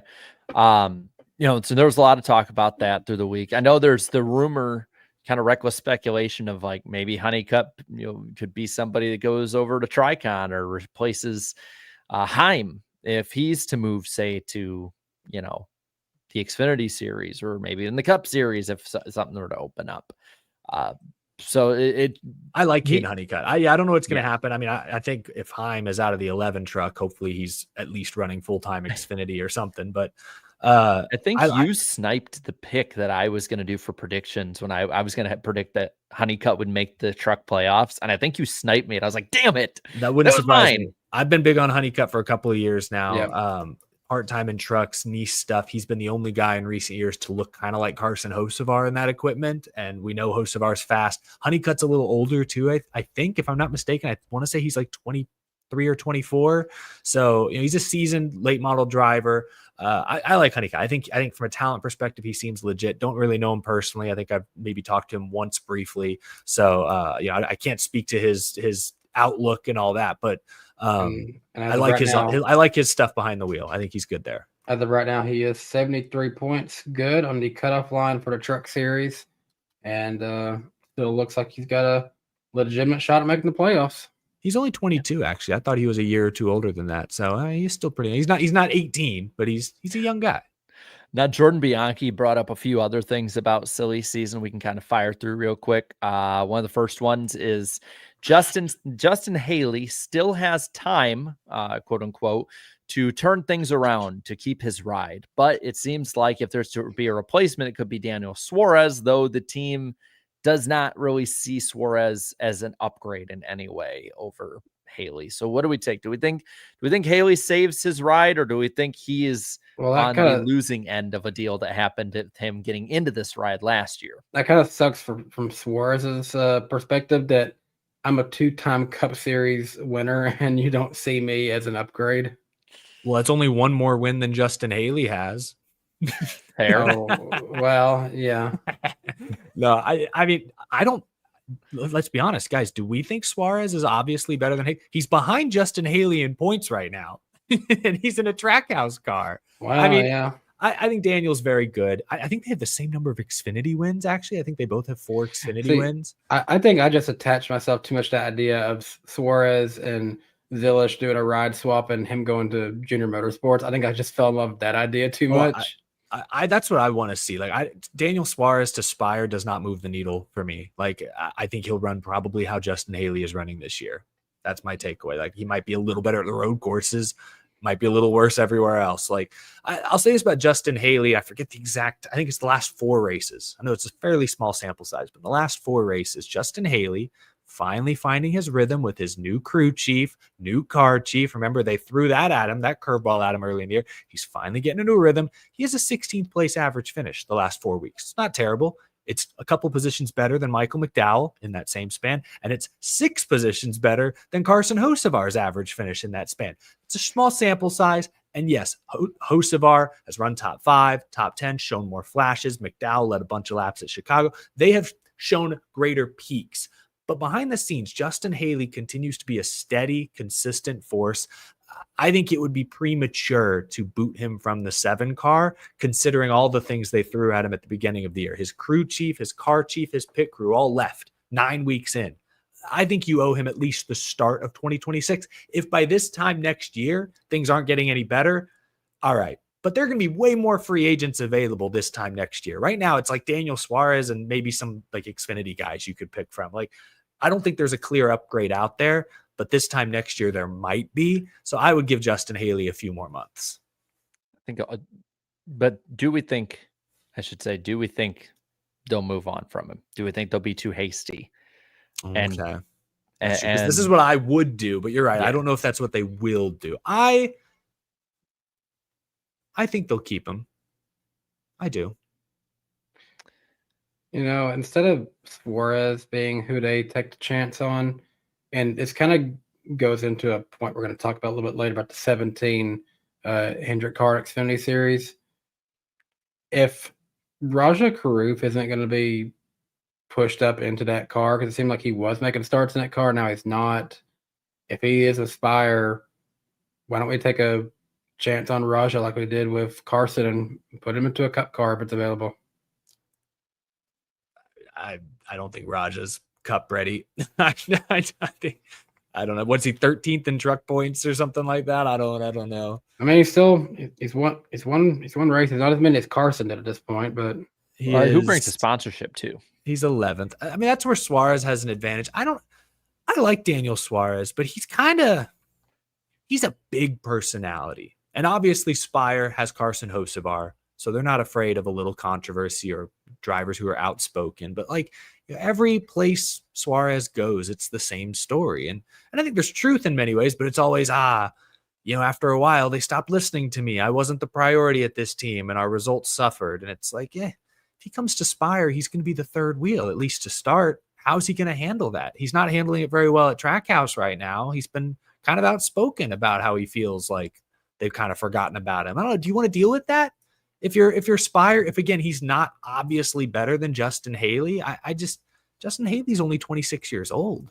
I mean, I still think he has a little bit of room to improve. The thing for Suarez is that he probably will need Spire more than Spire needs him. He's probably 100% true. He's probably going to go into this year with them being like, you're a stopgap. You got 1 year. It'd be a 1 year deal. Yeah. We're going to try and get Kyle Busch. So here's your auditions of ours. I got to find that damn list of drivers I had of all the free agents for 2027 because it's like we have options. If Suarez goes there, man, it just feels like Gaunt Brothers racing again to me. It's better than that, but because Gaunt Brothers, in terms of where this is for his career. I think it could be a stopgap in that sense. I think you're probably right. I don't know. They might not the team. The teams are way different. I would 3 weeks ago, I would have said, Haley's for sure going to stay for at least the start of next year. But after Bianchi's report, he's obviously very tuned in. He said that, he used the word scorching to describe Justin Haley's current seat. Like, okay, that tells me there's real consideration, but if I was in their position, I would not change it. Not yet, but I guess it's 50-50. Now, there is also talk with Dodge. There's potentially a Cup team in talks with them heating up. Could be announced some stuff soon. The rumor is Colleague. What do we think? We think Colleague takes the jump, goes to Dodge? They make a lot of sense to me. Yeah, I mean, they're not a key partner team. This could give them that opportunity. I'm trying to figure out how this makes sense for Dodge. Now, Colleague, there's been some rumors. I don't remember where they come from or if they're even true, so I hate to parrot them when I don't know if they're valid, but there have been rumors of Colleague potentially running a truck with Ram support next year. That makes more sense to me, but I don't know, like Colleague's a small team. Like if Dodge in the next 2 years is going to go Cup racing, I feel like they need a more established team, or I don't know, they just need something more. I don't think Colleague doesn't, they don't have their own engine shop for starters. I think they share part of RCR's campus. Am I wrong there? Like it's it'd be like Toyota coming in and instead of starting with MWR or JGR, they started with Furniture Row. Like let's when start the satellite team. MWR wasn't anything really before 2007. They, and Bill Toyota Davis kind of Racing. sucked that first year. No, they totally did. I'm just, if you're trying to get your foot in the door and trying to do that, that could be, the option they do. Because if I'm not mistaken, Toyota's most established team that they got their first year, I think, was Bill Davis Racing. So it's like, it could be that jump. And you know what? Like the same way Bill Davis Racing was for Toyota, like Collie could just be the useful idiots, for lack of a better term, of just like, hey, we're just using you to get in. Maybe I could see that. Yeah, maybe. Look back at Dodge's first season into NASCAR in 01. They had Bill Davis Racing, the 22 of Ward Burton, 93 of Dave Blaney. They got really lucky getting Chip Ganassi Racing and Felix Sabates at the 40 of Sterling Marlin, and the 01, which was mainly Jason Leffler. But honestly, at that point, Chip Ganassi Racing still wasn't the power. I don't want to say powerhouse. They weren't as good as they would eventually become in 01, I'd say. Then they had Evernham Motorsports, which was a shot in the dark opportunity for Ray Evernham to start with them. Melling Racing, and Petty Enterprises, which was definitely not the Petty Enterprises of old. To be fair, Sterling Marlin did pretty damn good those first couple of years, and Ray Evernham was like, he would have been the hottest commodity with the resume he had. Like this one, we talked about it a few maybe months ago. At this point, we've had this conversation, so much this year, but it just feels like, that Dodge this time around is not as prepared. It feels like, to kind of borrow what you said, Danny, it feels like a shot in the dark right now, that they're just shooting and just let's hope it works. So I need to rephrase a little bit. That Dodge did go to Ray Evernham, and that was, they literally were the factory team. They had Dodge all over both the cars. So they definitely had the most support coming from Dodge in that situation. In this case, maybe Colleague becomes that potential, team to get the most support by being the first one to want to get on board with them. But that eventually got them Penske Racing, which was ultimately their very best team for Dodge. Yeah, so maybe they do need a stepping stone. In that case, it could be Colleague, and then what if it becomes RCR? They've got an engine shop. Honestly, RCR, they build their own ECR engines kind of behind Hendrick engines. What if they just say, screw it? We're a Dodge team now. As much as we want to joke that blue collar team that they need some race cars, man, there's a lot of Dale Earnhardt fans who would be pissed off if they ever saw them go from anything other than Chevy. I know, but I'm saying drastic times, drastic measures. I don't know. RFK, I think Keselowski connection. I think people keep laughing at me when I suggest RFK. I think they're absolutely going to make some phone calls. I don't know if it'll happen, but 100% RFK's on the table. There will be a conversation at the very least. Yeah. I think the only ones that are for sure off the board are Gibbs, Penske, and Hendrick. But and maybe a couple others, but those are for sure. I do wonder what's going to help Dodge in terms of wanting to work with you as a cup team. Well, if Colleague is willing to do it, they're going to want somebody to get them some more time in the other series as well. So they are going to want somebody who will do more than just cup work with them. Kind of moving forward here, part of it also was talk of the future of the 11. Seems like Brent Cruz is seen as the leading possibility at this time to take over the 11 ride in 2028. What is he, 16 years old? Look this up. That's early to be already putting that kind of like label on him. That's the kind of thing. That's the kind of thing that shouldn't. That's the kind of thing that shouldn't get out public just yet. That's Joey Logano pressure, and we remember how that. 17 years old. Like you're talking about a 17-year-old who's made what? A few NASCAR starts, period, at this point, and you're already saying he's going to replace a future Hall of Famer in 3 to 4 years. Like, he might. I'm not saying he can't. I think he's very talented. Everyone speaks very highly of him, but that shouldn't be public yet. You know what I mean? That can be the kind of thing that Joe Gibbs is putting like deep in his has deep in the recesses of his mind. Like, hey, let's remember that. Doesn't this remind you of Joey Logano a little bit though? Oh, it's just like it's we were hearing same team. Yeah, we were hearing in like 06 how he was set up for he was going to be Stewart's replacement. Mark Martin wanted him to be the replacement for him. That's So, true. like, That's true. But it didn't work.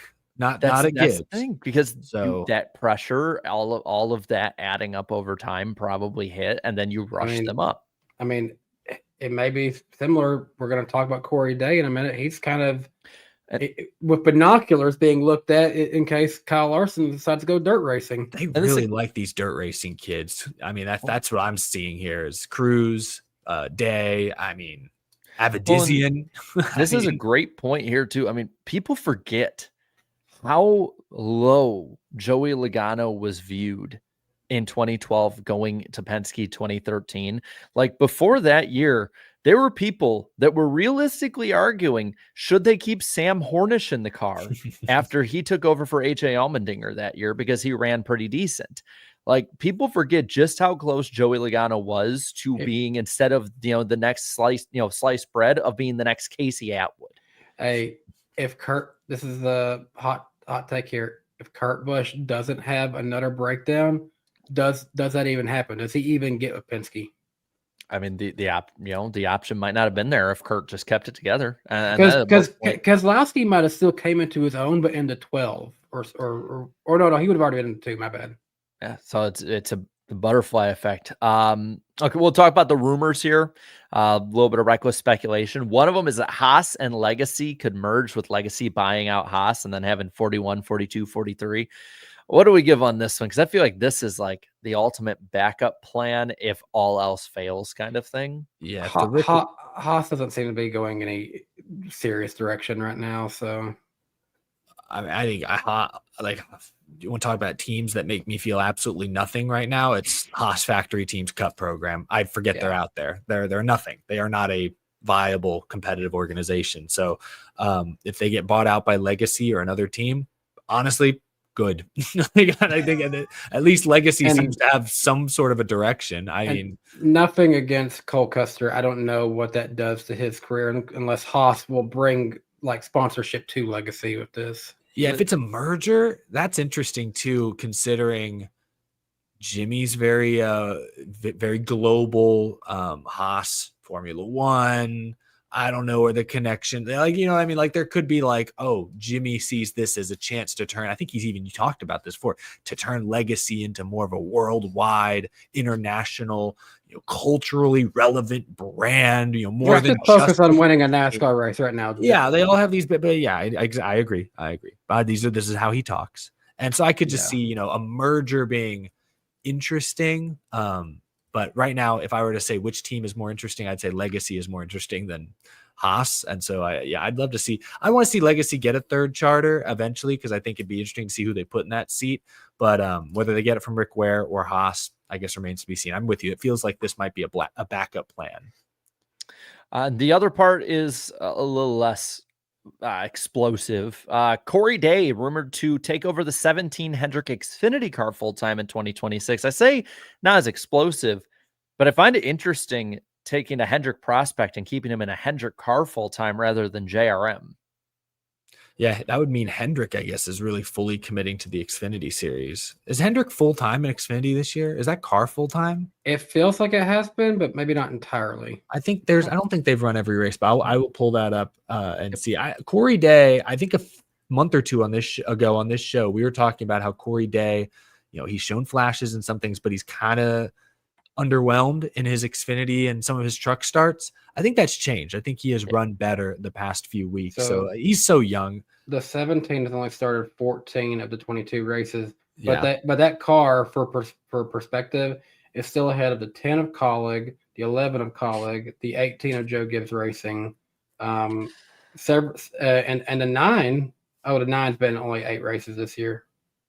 To be fair, though, there's been some heavy lifting from some superstars in that car, but like the car can perform, and now he has experience. He's starting to turn a corner here. This is probably, to me, this is a kind of make or break thing, whether it's a 1 or 2 year deal that they would do it with. To me, this is like, all right, kid, you got it. We're going to give you everything. It's time for you to put up or shut up. That's what it feels like to me right now. Is like they're going to find out real quick whether this is the guy that can maybe take over the 48 someday. We're going to keep having that conversation forever, or I like what Danny know. said when Larson just decides to go dirt racing. Corey Yeah. Day, I mean, the heir apparent. I really think that he is probably in line behind Bowman if he doesn't improve, or Larson if he decides, hey, I've had enough of this. I want to dirt race the rest of my career. It's interesting to think now, and I know drivers jump ship all the time. Jesse Love was a Toyota prospect. Now he's in the Chevy system. Who knows where he'll go next? But like Chevy right now has Zilich going to Trackhouse, and then they have, I guess, Corey Day. You could say Raja Caruth. Who like because Toyota's got Brent Cruz, Corey Heim, Jade Abadizian, Isabella Robusto. Like there's and a few others. Like Toyota's got the very robust pipeline, as we know. I'm just trying to think who else does Chevy have? I guess we can include Jesse Love. I'm just thinking like who's getting passed up here? We talked about Raja earlier. Is he getting passed up now by Corey Day? Is Corey Day really? I mean, it feels that way, but I'm trying to look at Corey Day's career. He's only ran 8 truck races and 5 Xfinity Series starts. He has his best finish in Xfinity is 11th at Nashville, and in the trucks he's had 2nd at IRP and 5th at Nashville. The rest are 15th or worse. Yeah, he's been up and down, but he's still young, and he's another dirt guy. That's the thing. Everyone I just named pretty much, Cruz, Day, dirt guys. Daniel Dye. Christian Eckes, I guess he's in a Chevy, but I feel like he doesn't really have Chevy support in a big way. Like he's not. Yeah. Oh, he's running Knoxville tonight. Okay, good luck to Corey Day. Corey Day is one of the guys that, and Larson's spoken highly of a few different dirt racers, but he's one of them I believe that Larson has spoken highly of. I could be wrong about that, but yeah, Chris Wright. Is that a Chris Wright profile picture? No, it was Larson. I thought I saw the 5. I thought that was a Chris Wright profile. No, that car was in 1P. Did you see that? I'm sorry. Yes. This past week, I actually ratioed Chris Wright. Is this satire on the screen right now? No, I'm just kidding. I didn't put that one up. I just no, but I ratioed Chris Wright because the lineups for NASCAR 25 got released, and Chris Wright and the 5 were not on it. wow. And he got all upset, like putting question marks on like why is this? And I was kind of an asshole, I'll admit, but I said something to the degree of it was because they wanted the game to crash less than Ignition. He deleted the tweet. I was like, I saw your tweet, and I was like, oh, it looks like he's really taking a shot at someone, but the tweet was deleted. It was Chris Wright. I didn't know he deleted a tweet. Yeah, he deleted it because my tweet had like, I think something like in the first 20 minutes had like 50 likes, and Chris's had like 10. Jarrett, just because, show it. I didn't even do that one. It was the ghost. It was someone else. Hey, every now and then, man, I can have like one of those just heaters where I'm just the biggest jerk in the room, but everyone likes it. But yeah, top rope. But kind of talking more a little bit on the silly season and schedule stuff. Dale Earnhardt Jr. this past week brought up that North Wilkesboro could be a summer race, possibly on TNT's portion of the season. What are the what are percentages we're given for this one being real? Because Dale seems to, when he says something about the schedule, like San Diego, it tends to happen.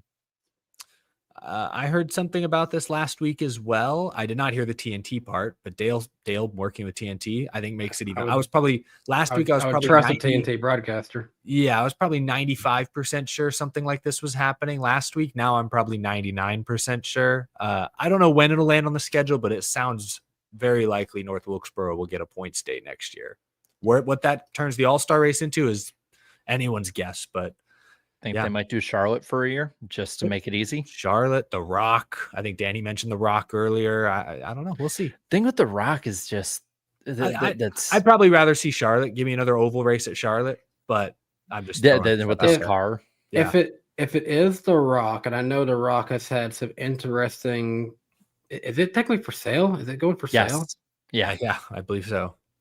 I don't know that SMI would want to buy it, but maybe they would be willing to lease the ability to race to put on the event there. Yeah, we'll see. It'll be interesting, also interesting if Wilkesboro gets a points date. Does it replace Spring Bristol? Does it replace something else? Like, what does it replace? Because it probably has to replace something, and probably an SMI date. I know Coda is still not 100% guaranteed for next year, but I think most everyone feels like it will return. So we'll see. It should. I think Coda should return. I mean, I hate to say it, Bristol Spring might be on the chopping block, and I mean, damn, but is what it is. I guess. I went ahead and put in my request for a media entry into Bristol. I'm going to go to the night race and see what happens in it this year. I'll tell you what, if they have one date, that night race is going to be packed. That is true. They will probably, any tarped off seats that they have at the upper level, I think they'll probably open up for that, because people will show up for one. If that's the one Bristol date, no matter how bad the racing is, people will show up. Well, even though people knew what the weather was looking like, a lot of people still showed up at that baseball game over the weekend. Yeah. Guys, you want to have a little fun? You know, we've Please. Yeah, some have fun some is fun. okay every now and again. All right. Well, let's have some fun. Let's go over to our prediction segment here. Each host will make 2 NASCAR motorsports or show related predictions. So it can be about the host or whatever. I got maybe a fun show related one with us. Predictions are kept track of each week in our accountability session, and we will keep them relatively concise, at least within a few years generally. For me, it was not a good week. I said the stage 1 and 2 and race winners would all be different at Iowa, and goddamn, if it wasn't for the end of stage 1 right at the end with Byron falling off, I'm pretty sure I would have no, I wouldn't have, because Byron won the race. Who was the one he passed? There was another one he passed like right at the end, because both of them were late. End of stage 2. I don't Stage remember 2. who that was. Was it Briscoe? I don't remember who was up there. Briscoe, yeah. Either way, I'm wrong. And that the winner of the Iowa Cup race wouldn't lead the most laps. God, the freaking fuel saving. Danny said Sam Mayer would get Haas factory team their first win. Correct. He said the Atlanta Braves would beat the Cincinnati Reds at Bristol. Also correct. Though you did say that they would host more than one baseball game, having the Tennessee Smokies. That did not happen. I checked with you and double checked everything else just to make sure, and it did not. Yeah. The Tennessee Smokies just opened up a new facility in Knoxville. That wasn't going to happen. Honestly, looking back on it, they should have scheduled the darn Savannah Bananas. They are so popular. I don't know why they didn't do that. Eric, got nothing, buddy. Oh, I don't even remember what my predictions were last week. That's surprising. Okay. So leading at 34.69. Nice. Danny Shut at up, chat. What is this? Danny at 33.96 and Eric at 29.5 all time. I lead 39.71 to 31.9 for Danny and 30.91 for Eric. So all time we're doing pretty good. So I'll lead us off on this one. I'm gonna, you know what, guys, let's go bold. I think I'll do a bold one about the race, and then I'll do one about all of us here, and as my second one. So I'm gonna say this: Connor Zilic will get a top 5 in the Cup race this weekend. I like that. I think that's bold. I know people are gonna say layup, but Cup series. I mean, he ain't really proved himself in Cup yet. So You said top 5? Top 5. Okay. I'll go top 5. my first one, Chevy will sweep the weekend. They'll win every single race. Even the ARCA race, or just the 3? Well, I'm talking the top 3. We don't look at want to ARCA. clarify. Yeah, We got to save that one for AWP eventually when we make that. I'll do you one better, Jarrett. Sort of. I think Connor Zilic will finish top 10 in every race he enters this weekend. I like that. This week, I got my Vikings hat on. We're playing the very hated rivals, the Houston Texans. There's such a rivalry there. So I'm going to predict that our teams record-wise will finish like this: Vikings, Texans, Titans. We got a rookie quarterback. That's going to make it difficult. That's why I don't think this is a layup. Also, the Vikings have a really tough schedule this year, and our dumbass second receiver got suspended 3 games because the dumbass got drunk and fell asleep on the highway because he's a dumbass. He's a great football player, but again, I don't know if I've said it before, he's a dumbass. The dumbest rear end you will ever see. I can't wait to trade him for a second-round pick. It was a layup to put my team last, so I don't know. I mean, we've Texans disappointed and before. Vikings both have first place schedules. It's going to be tight. It's going to be tough. Yeah, Jordan Addison's a dumbass. I'm sorry, man. I'm sorry. I'm bitter, not because he won't play, but because of how stupid. This is the second year in a row because he got in trouble for Did he go to speeding University of last Georgia? year. No, I can't remember. I don't follow Let's just enough. assume he did. He probably, the law of averages says he probably did. If it's a day that ends in It was Y, USC. if it's a day that ends in Y, there's usually a Georgia Bulldog in trouble for something. Getting pulled over for something. He got pulled over for speeding last year, and then he tried the BS excuse, "Oh, my dog needs to go to the hospital." And it's like, you're going 130 miles an hour in a sports car in Minneapolis. He really loves his dog. Yeah. He went to USC. Yeah, never mind. Yeah. That's Southern LA for you. What an idiot, man. Oh God. Yeah, go on. I'm gonna pile on too much on him. Yeah, that's the cheese. All right. This past weekend, rain sucked for the baseball fans in Bristol. But you know what? Rain hasn't been all too bad for NASCAR fans this season so far. I think I saw it from Bob Pockris that we've not had a single race this year get moved to the next day for the Cup Series. And you know what? It's going to continue that way, at least for the remainder of the regular season, that we will not have any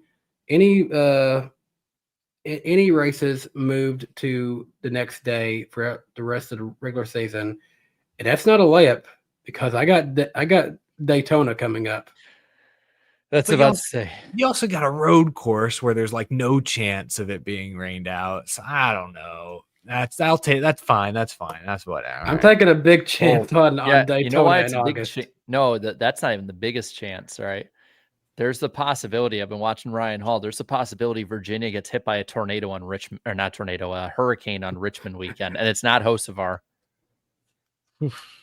Maybe a tornado will spin up in it. My final prediction is Hurricane Hocevar related. The list is getting long. Wait, is that actually a hurricane name? If it was, Hurricane Carson would be crazy. No, my prediction, the list keeps getting longer. He's had some struggles at road courses this year. I just predict that Hocevar is involved in some sort of incident this weekend. Like either he gets spun or gets doored, he spins out or gets spun or has a wreck at Watkins Glen. Something's going to happen. All right, man. I think those are all some pretty good fun predictions. Let's keep having fun, guys. Unfortunately, though, for you, you're going to have to banish the chat to the shadow realm on your end because it is time for Random Driver of the Week. Danny and Eric are both tied at 26 apiece when it comes to Random Driver of the Week. Last week, Eric got Sam Ard correct. The week before, Danny got Steve Grissom. Eric got Junior Johnson the week before that. Dario Franchitti, Danny got from outside the U.S., and Jeff Gordon is who Eric got. I'm still pretty mad that I didn't get Sam Ard because I literally started to think, wait a minute, why did Jarrett know that fun fact earlier? And of course, Penny here saying, remember Bobby Dale Earnhardt. Michael will never let me forget it. We got to have him on again before the end of the year just so I can hear him talk about it when this segment comes on. But are you guys ready? Yes. All right. This random driver is a California native. So there you go. They can't give it away that easy. We know a lot of drivers from California. I think I know this random driver California. That's all you got. Take a guess. No. I'm not going to burn my guess because there's a lot of drivers from California. I might have to make a lot of guesses. Yeah, there's a lot of drivers from California. This random driver was nearly killed at the age of 8 years old when an out-of-control car struck him. So you know it's not Haley Deegan. Because that's him. Oh, I was about to say, I don't get it. This random driver was actually frequently pulled over as a teenager by police for reckless driving. Oh, wow. This random driver moved to Europe after graduating high school to pursue a racing career. Wow, I went to Europe, and that kind of changes it. This random driver raced in kart starting in 1990 in a co-owned car that was co-owned by comedian at the time, Bill Cosby. Cosby car. Avoid the drinks. Yikes. Okay. But enjoy the pudding pops. Oh, man. After retiring from racing, this random driver became a pro sport shooter. Like gun shooting. Yes. Pull. I should remind you there are 21 clues. I'm really lost on what direction this was going now. Yeah, I thought I had it. This random driver's son is also a competitive sport shooter. Yeah, I don't. I've hunted it and stuff, but I don't really get into that side of things. Eric and I have never tweeted about this random driver, but Danny interestingly did once. How have I ever tweeted about this person? This random driver raced these numbers. Get a pad and pen and paper or This pencil might or save whatever. us. This might save us. Tell me when you're ready. Mhm. 00, 8, 10, 17, 24, 25, 30, 32, 64, and 75. Not a lot of options. Do you want the OEMs? Mm-hmm. Sure. Yeah, the ones that are easy to find. Chevrolet, Ford, Dodge, Pontiac, and Buick. Has the chat got it? They have to have gotten it by now, Couple right? F. Couple F. Oh, it's not unanimous though. This is a hard one. Okay. In 2006, this random driver referred to NASCAR as Al Qaeda, NECCAR, and the WWE on wheels. That one gave it away for a lot of people in the chat. I don't know who this was, but that's crazy. That's crazy work. You said you know who this is, or you don't? No, know I who- don't know who this is off the top. At least not. Maybe it'll come to me in a second because I feel like I have heard that quip. It's a hard one to forget. Yeah. They said this in 2006. 2006. Yeah, this is Bush era America, man. It made waves. This random driver raced in 4 cup races. Hmm. This random driver raced Trans Am and won 4 races for Jack Roush. Oh, They might find a 17. Sorry. I had the same reaction. Danny's face was like, holy shit. Oh, man. who is wow? Okay. This random driver was inducted into the Trans Am Hall of Fame this year. This year. Okay. This random driver raced in 2 Indy 500s. Awesome. Okay. Indy Trans Am. In 2021's reboot of The Proud Family, the characters go to a middle school named after this random driver. The only one I know about is definitely not this person.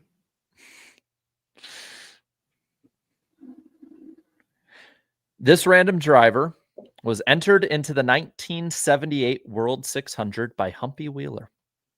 1978. Okay, wait. No. Oh, you said he. Okay. I'm getting my years all He mixed was up. entered it. It didn't say he started it. Well, either Yes. way, I'm trying to figure out when this guy's career ranged from. And it sounds like he basically has raced forever. Yeah. Well, that's because this random driver was replaced in this race by a young driver by the name of Dale Earnhardt. Oh my gosh, I would not know who he jumped in for. Man, if the chat I thought didn't this get it was the before, giveaway, man. I'll bet they get it now. I just watched the Earnhardt documentary. They didn't talk about this, did they? No, they did not. The only one who might have maybe mentioned it is that movie with Barry Pepper, but I don't think they actually said anything about who he was jumping in for. No, because it was one of Earnhardt's kind of spotty starts here and there. Let's see. I'm blanking on every Trans Am lifer I can think of. You say he's in the Trans Am Hall of Fame? Inducted this year is what I saw. This random driver raced the full 2001 Truck Series schedule. I don't even know who to guess at this point. This random driver in 1986 was the first African American to test an F1 car. Oh. F1, Trans Am, kart, IndyCar, NASCAR. This Willie T. Ribs. Oh, that's it. Correct. Yeah, that's right. He's the oh man. And I have tweeted about him one time because of the moment I had at SRX of him. Yep. Tell the story, Danny. Tell the story. So we were just there, like on the pit wall or something like that, Nashville Fairground Speedway, and all of a sudden, like I'm just suddenly there's hand on my shoulders, and I'm like, yeah, hey, well, yeah, it just randomly just shook me for some reason, like he was just excited to be there. I don't know, it was just random. Literally had you shook. Yeah. I love that. Good yeah. pull there. I was blanking on it. Damn. Willie T. Ribs, not a fan of NASCAR. The African American and the Indy 500s, I think, is what glued it together for me. And then the tweet. I should have put that together quicker than I did. Good job.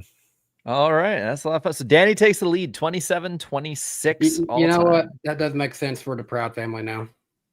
I'll be honest. I was not planning it. And then the Bubba Wallace thing came out today. And I was like, crap, man. If they watched more than just that clip, I'm screwed. What was the rest of your clues? I'm just curious. I had one left, and it was this random driver was heavily involved on and off the track with the SRX. Okay, that would have probably definitely gave it. Yeah, that might have helped. All right. Well, guys, we've had our fun. Let's head on over to Watkins Glen, New York. We're going road racing again. Last one before the playoffs, right? Yeah. Indeed. Yeah. We got a stacked truck race this weekend. Yeah, we do. And by the way, I think it's the first time since Daytona, all three series have full fields. Sweet. Notable, of course, there's the restart zone that's been moved to around turn 7. Noticeable also is that, or notable is Connor Zilisch will be in the 87 Trackhouse Cup car.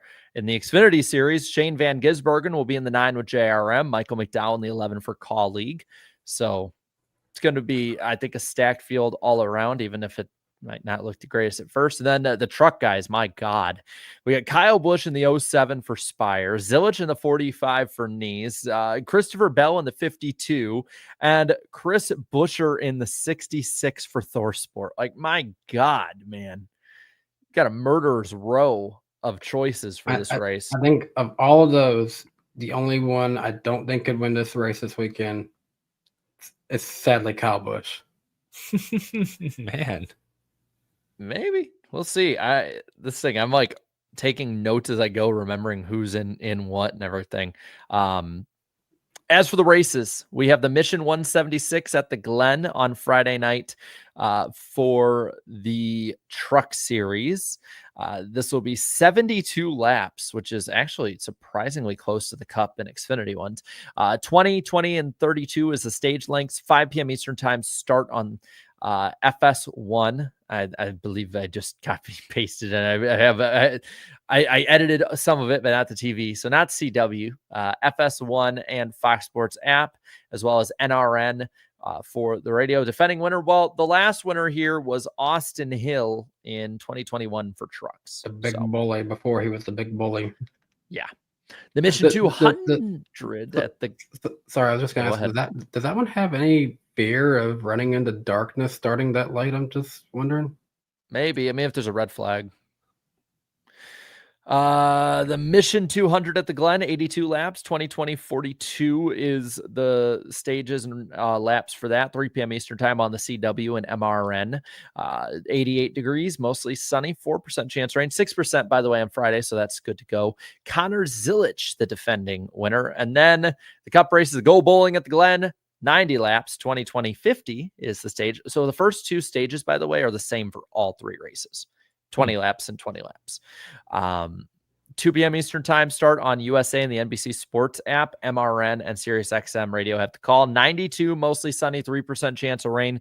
And Christopher Buescher is the defending winner. Guys, let's go and see the pick points and how they have shook out. I am leading still by 13 over the chat, though 27 back is Eric in third and Danny in the basement, 28 back. So I'm right on Eric's bumper. starting to spread out, though, a little bit overall. So with that being said, this week it means, Danny, you're the one leading us off, and you'll lead us off with who you think is going to win the truck race. Man, this is a tough one. There's a lot of talent in this race. But you know what? I like Connor Zilisch the best. Yep, I knew you were going to pick him. Damn it. Can I just say I am in the worst points position possible for this week because I'm way behind first and second, and I'm only 1 point ahead of Danny. So he gets first pick the week of Zilisch and SVG in their wheelhouse. Monkey man. The monkey. All right, shoot. I was really hoping you would not take Zilisch, but I have a backup, and it's boring as hell. It's Corey Heim. It's time. time. I'm honestly shocked you took him and not someone else. But Kyle's in the 07. I don't trust the 07, and I'm I not don't even thinking trust about him. I don't trust Bell in the 66. I'm Or, not I'm thinking sorry, about him. he's in the 52. Busher in the. I don't trust the other trucks. Like I'm not the thinking of 11s. any of them. Who are you thinking of? Don't I say it. won't- I We'll won't say. see. We'll see. Chastain? I don't Not trust him those either. trucks. Riggs? I think they're taking Bell. Jarrett, Wait. if they're taking Bell, which I think they are you thinking you- of who I'm thinking of? Who are you thinking of, Danny? Who are you thinking of? I don't know who you're thinking of because I have my list ready to go. So I'm going to pick who I'm going to pick no matter what. I'll just tell you if it's who I'm thinking of. Who would have been my second choice. I as much as I want to go with one, I am going to go safe just because I like his ability to stay up front. I'll go Lane Riggs.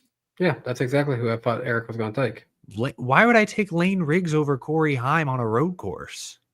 Because he's Did y'all watch Portland? No, I'm just picking I'm Riggs sorry, not because he's the Portland. best of the rest, I'm man. I'm sorry, not Portland. Did you watch Lime Rock? Heim had I- like a 12-second lead. I'm literally on my fourth pick. Trust me, it went. Oh no, Lane Riggs is fine for a fourth pick. Yeah. I'm just saying, I'm surprised he was your second pick. All right, here, guys. We have the Xfinity Series race. Danny, you lead us off again. Who's going to win Xfinity?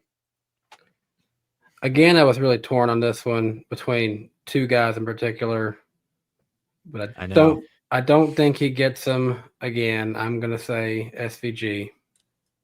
Wow, I really thought when you said you were torn, I thought you were picking between Anthony Alfredo and Jeremy Clements. Oh yes, I debated on them too as well. Chris Wright would have had them both beat. But he's not in the field, so can't take Chris Wright. He's off the board. So I'm sorry, did you just take SVG, Danny? I did take SVG in All a right, 9. give me. I'm a Zillbilly this week. Yeah, Chad, I don't know why you kept saying 88 forever. You knew that wasn't going to happen. a monkey. Oh, monkey. All right, chat. Who y'all picking? Pivot chat. Pivot. and they were going 88 because they knew I would take SVG. All right. Are they going 7? There's some 7 and 11s. We're going to go 7-11 for a Slurpee. Do I need to make a poll? I think this one is poll worthy. I think they might. Actually, I think it might be Actually, unanimous. hold on. It's starting to get unanimous. McDowell. They're going into McDowell supremacy. I think everyone forgot for a second that McDowell was in that car because I thought about picking him too. Why are you guys still Oh. saying 88? You can stop. Pivot. Some of them I'm probably behind, don't realize. All right, then I guess I'll go Sam Mayer. He's That's decent. a at road reasonable courses. choice. It was a choice between him and Austin Hill. I mean, Ride, you gotta go with who's going to be up front. ride while the iron's hot a little bit. Yeah, I mean, he has a 1.5 average in the last 2 races. That's better than Connor Zilisch. Yeah. For what it's worth. All right, who's going to suck in the cup race? We don't have a graphic for that one. Kyle Busch. Oh, crazy man. I'll go with teammate Austin Dillon. We need to get some race cars. We are the in trouble. I think the Period. chat's going with Austin Dillon as well.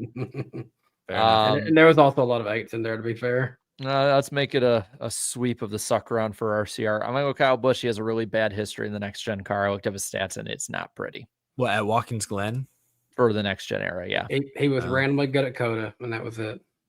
Well, he was also 5th at Sonoma or Chicago, I'm sorry, and 10th at Sonoma. I mean, I don't surprised. trust Kyle Busch to have good luck. This is not. not That's fair. look. This is not for blue collar teams to succeed. Okay. So what ones might be dark horses this week then, Danny? Connor Zillish. So I'm going to take Michael McDowell as my dark horse. Ooh. Who's the chat got? I'm going. I'm not willing to say that Connor Zillish can win this race, but I wouldn't be shocked if he's there. I think he'll be top 10 in pace. Just can he avoid trouble? Like he got caught up in a crash at Coda. Can he avoid that? Well, Jarrett needs him to be in the top 5. So Are they doing 77? Because I think they're going Hocevar. Yeah. All right.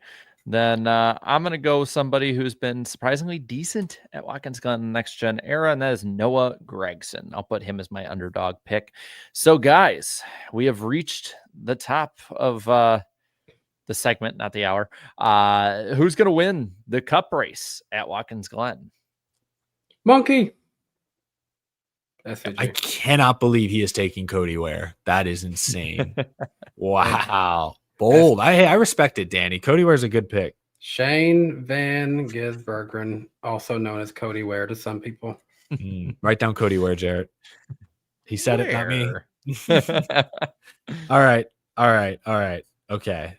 I know who I'm picking, but I want to see who the chat pivots to. I'm really curious who their second choice is. I think it's pretty clear who they're pivoting to at the moment. Is it? No, suddenly it's not. There was a lot. Okay. I considered the 54. I really did. I'll let you guys have the 54 if you want them, because I'm taking Chase Elliott. Well, that was their. Oh, now the 9 come in heavy. Too late. Nope. All right, and now I got to watch. Who we getting, guys? Who we getting? Pivot. Going 54? We going to go crazy? See, that's bold when you got the defending winner of this race, you know. Let's see. I see 54s and 87s. Should we? Well, now the 54 has slowed up a lot. I think they're thinking about it. I'm seeing some zillies. I'm going to put a poll. I think we made them think, like, okay, is this really who we want? Now there's some 17s. Dude, there's a lot of 87s and 54s and some 17s. I'm putting a poll up with those three. So let's see what we got. Come on. What's funny is that, like, on the studio view is like the one that's working, but then on the live stream view on YouTube, you guys know, like, I'm seeing way back. Are they going? Do it, 87? chat. Do it. Be bold. Be brave. Are they going to go like 33, 33? Oh, now the 17 pulled ahead. Oh, now it's 87. All three of these picks are honestly pretty. Suddenly, aggressive. 54 is the lowest one. I would just. I think you just got to end it. They're doing it, man. They're doing it. They are going to be Zillbillies for a cup race. How about it? All right. Oh my god. I mean, I picked him for a top 5. So I mean, shoot. Give me the defending winner. I'm going Busher. Okay. Solid. I mean, not bad. He's statistically the best finishing guy in the next gen era at these type of tracks. Wait. Why didn't you pick Allmendinger? Why didn't you pick Kyle Larson? Okay, yeah, I'm about to say, if I see another, why didn't you pick AJ Allmendinger when he has been for the last 2 years just not relevant at these types of races outside of like the Roval, I might lose my damn mind. That team is like maybe a top 10 road course team right now, and it's not all AJ. No, it's the car. Do you mean like of holding them back is the car? Yeah, like I think AJ, like I think, was it even this race last year? He had, or no, what race did he have a mechanical issue? Was it this race last year? I don't remember. But yeah, they have issues all the time, and it's not always driver's fault. So we have 2 Trackhouse cars. We have a Hendrick Motorsports car. We have an RFK car. Love it. Love it. Yeah. I mean, if you think of Trackhouse, you know, back when Ty Norris was there being the spiritual successor of DEI, you have 2 DEI cars, a Hendrick car and a Roush car. We're back in 2003, baby. I don't think the chat is happy about their pick at all this weekend. Well, Hey, you know what? Like, you put all the numbers in there, and 87 kept pulling away. I'm Like, just that's saying. on y'all. And y'all were starting to make 54 pull ahead, and you stopped. You thought about it. This is a democracy, and the 87 was really strong on the exit polls. Yeah, we Give don't. it to yourself. We're And not going to do a million. ultimately, it was going ahead of 2 different options. So Now, watch, he actually does go out and win. The chat's like, holy shit, this is amazing. I mean, If he does, good for y'all. this would be the most chat thing to ever happen to them. I mean, you remember the Ty Dillon pick that worked out for him? Oh gosh, Worked out is subjective, but yes. They got the most points out of the Cup race they with that pick. did. They did. But didn't get the most points, period. Fair. It'll never. Jared, I wish that you made graphics the week when they actually picked Kevin LePage, not even in the race, because then that would have been funny to see no number Kevin LePage. I'd have to look up like the last number he ever raced, see if somebody put the font out there, and then be like, Kevin LePage. I mean, if they're gonna go full meme on it or something at some point, I'll do it. Or if they put like Norm Benning, like that should have been like when I picked Norm Benning, not Norm Benning, Jordan Anderson to win the truck race at Daytona, and then he missed the race. That would have been so embarrassing to tweet out. Or the time I picked Kyle Larson, was it Kyle Larson to win at Coda in the Xfinity race or He something got like rained that? out, yeah. Yeah, Something or like the that. no, he had the flat. Who was the one that had the flat tire in qualifying that missed in Oh. the Hendrick car? That was one. I thought there was another one where they got rained out and their car missed, but I think Danny got hosed on that one. Yeah, like that would be so damn embarrassing. I would literally put the name in gray to be like, yeah. This is the thing too. I need to start tweeting at those underneath them, like just to remind y'all, we picked these on Wednesday because everyone thinks, man, you guys are stupid. What speed have they had all weekend? Yeah. Yeah, you should probably add picked on Wednesday. Yeah. Yeah.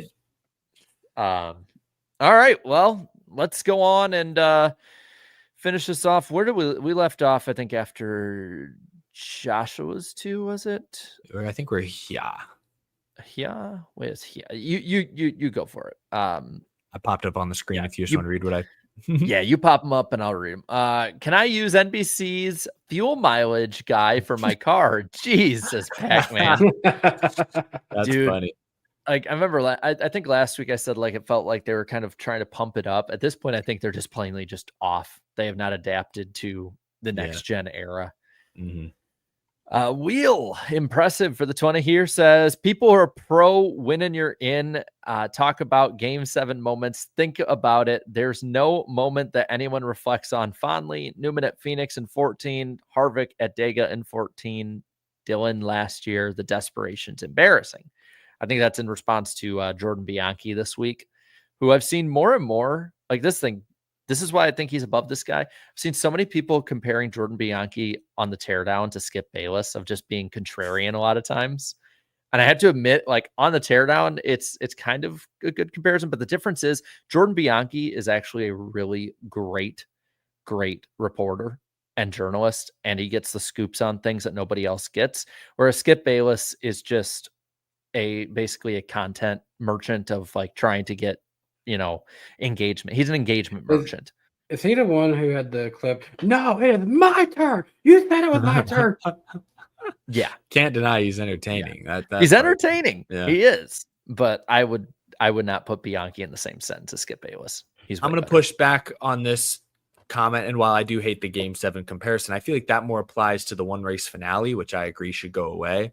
But the playoffs have had a lot of phenomenal moments. I mean, Jimmy Johnson is a Hall of Famer because of his dominance in the playoffs. He built a legacy off Chase success. Tony Stewart's 5 wins in 2011. Tyler Reddick at Homestead last year. Like I could name many stretches of races or even individual moments. Chastain at Martinsville. Some, what you might call game 7 heroic moments that have happened as a result of the chase or the playoffs. So we could play this game tit for tat if we really wanted to. We're not going to recycle the same conversation that we could have this conversation every single week to me. And maybe once it gets relevant again, we can talk about it again. But to me, Having a playoff conversation every damn week is getting boring. Blake says, I miss split. I think it meant split screen, not split a screen. Split screen commercials. USA do better. Yeah, I got spoiled with even TNT. As much as they had gripes with them, like they did do split screen really damn well. Yeah. Andrew for the 5 super sticker. Thank you. Bofo Prada says they dominated Darlington and didn't win. They dominated Charlotte and didn't win. They dominated Michigan and didn't win. They had a 5th place car on Sunday and finally had luck on their side. Don't sleep on the 24 the rest of 2025. Yeah, I mean, Great point. And you bring up those, those tracks or type of tracks. Darlington opens up the playoffs. There are 1.5 miles in there that are similar to Charlotte. Yeah. And Michigan always seems to prove who's the best of the best going in. So yeah, no. Pack fan says Elliott Larson rivalry renewing. Honestly, I hope so, because I love sitting on the sideline and watching their fan bases clash. It's fun. Justin Drake says Chase Briscoe is officially a pole merchant. 6 poles and 3 at the Crown Jewels. And with a win, him and James Small have hit their stride. And as a Briscoe fan, I'm loving it. Yeah, Welcome back, Ryan Newman. I know who I'm betting on to win the pole at Darlington. Ross Same. Crash Stain for the 5 says the Elliott Larson stuff is pointless. What are y'all fighting over? Does Mr. H love one golden boy over the other? Just poking. Justin says Chase Elliott saw 2023 Auto Club when he slammed Larson. Honestly, good for Larson giving it back to Golden Boy. And I like the dirt track guys. So good for Larson finally standing up for himself, unlike him and Dennis. See, the thing is, he's actually good friends with Denny off the track, it seems. Maybe that's the drama. Maybe are Chase Elliott and Kyle Larson not friends off the track? The amount of people I saw this week being like, Hendrick has to choose which one to get rid of. And I'm like, what? Where the hell did you get that at? The hardest choices require the strongest wills. Meanwhile, Bowman is just that. That meme of the skeleton at the bottom of the ocean. That's Bowman right now. Yeah. Kyle Larson, it's a bunch of dolphin emoji. I need to get the dolphin sound. That's like a SpongeBob reference. Oh, You yeah. kiss he your was mother cursing. with that mouth. Yeah. PC 10.8 says, I've watched the podcast so much that now y'all have infiltrated my dreams. Oh, Last night I had a dream Corey Haim won the summer Daytona race and y'all were mad about it. he wasn't even supposed to be in the race. How did he win the race? Why is he in the playoffs now? I didn't know That's not even part-time Jeff's guys little were boy. eligible. What? You mean to tell me I flew to Daytona just to see Corey Haim win a Daytona Cup truck race? It's a dream. It could be a cup truck race. That's how my dreams work. Justin Drake for the real quick, have you noticed the trend of people on the NASCAR side of Twitter that are like, I had a dream last night that Bubba Wallace was in my room, or I had a dream last night that Chase Elliott did this, and I'm like, y'all, some stuff just like keep to yourself, people. I had a dream last night that my cat escaped outside, but then it wasn't my cat. Oh. See the fun. Okay, so kind of not a dream, kind of just so tired I'm hallucinating. The first week or two we brought my daughter home, I was so tired because I'd always get up anytime I heard her make a sound or anything. And same with my wife, that I got so tired that I started hallucinating different things, right? Like that I was like in that mid-twilight sleep, so damn tired I didn't know what was going on. And so there's a point where I thought I was rocking my kid, and then I dropped her, thinking I dropped her, and I freaked out, only to find out that I was so tired that my wife had already taken her like 10 minutes before, and I was rocking a pillow. Oh, I was so damn tired, and I was like, "Oh my God, Riz, I dropped her!" And, no, you dumbass! She's in her bassinet, you idiot. wow. Not her sleep shaming you. Well, when it's 4 a.m, man, and I'm like, "Oh my God, I dropped it!" You dropped a pillow. It's a pillow. That was her Next- favorite pillow. Next time I come over to your place, Jarrett, I'm just gonna find a pillow and just be like, "There, little one." Just gonna start punching it. Like a maniac. You like that scene Okay, in Eric, the- that's dark. It's the maniac. Hey, not cool, man. uh, Justin says there's a reason I nicknamed hosts of our Bam Bam last week on here, but do I think NASCAR needs a bump and run guy? Absolutely. I love how people at least are sympathizing with me. Like, that's horrifying. It's like, yeah, it was horrifying in the moment, and then it was like, oh, I'm such an idiot. I had not hallucinated that much and not gotten that much sleep and had that problem since like my concussions in high school. Napa Racing Fan says, I write this podcast 4 out of 5 stars. That way it gives you something to work towards. As for the car, dirty air is here to stay. Whoa. Yep. In case y'all don't get the reference, just watch episode 1 of the new season of King of the Hill. NASCAR likes what they are seeing, man. NASCAR likes what they're seeing, man. K Pro for the 5 year says, we can't have a Gen 8 so soon because the teams are still broke from buying all the next gen parts. Even Gordon said we are still in a deficit. Money. That's true. We are so screwed. Dr. Elk says passing is so bad with this car that it almost makes me miss the 550 package. That's how bad it is. You're making Dr. Elk cuss, guys. No, come on now. No. Mofo says, to Danny's point, the Gen 4 car had nearly the same dimensions and horsepower in both Xfinity and Cup through 2007. This is not rocket science. Just make the Xfinity cars legal for Cup. I wish. Just give us an all-star race. Just let us see it. K-Pro, give us the option tire. Anything at this point, man. Bless you. Thank you. Tried to mute, but I couldn't get fast enough. Jeffrey King says, I feel like Honeycutt had a more valid reason for a waiver than Austin Hill did. If Honeycutt had missed this weekend's race, it was not his fault. I mean, he was signed for the whole season, so I have a contract. Yeah, I mean, Bobby Blair says, I really don't get the hate for Lee Diffie. I've watched him for years in IndyCar and IMSA. To me, he's one of the few lead commentators who actually shows emotion and sounds like he cares. Just me, though. I'm with you. I think it's not just you. I think it's a lot of us agree. Hey, I just thought of something. I know they've been releasing the rosters for NASCAR 25. Is Caden Honeycutt going to be in what truck? They probably paid through all that stuff, right? Though they did remove Connor Zillich from the Cup roster. Probably a Red Bull thing on that end, though. I also saw the 78 didn't even get anyone in it, neither BJ nor Catherine. Yeah, that was the one thing I was kind of questioning. I saw a comment from someone that said, "Is it because of their partnership with Motorsport Games? Was their punishment?" I hope not. Oof. Is this Cy Cab?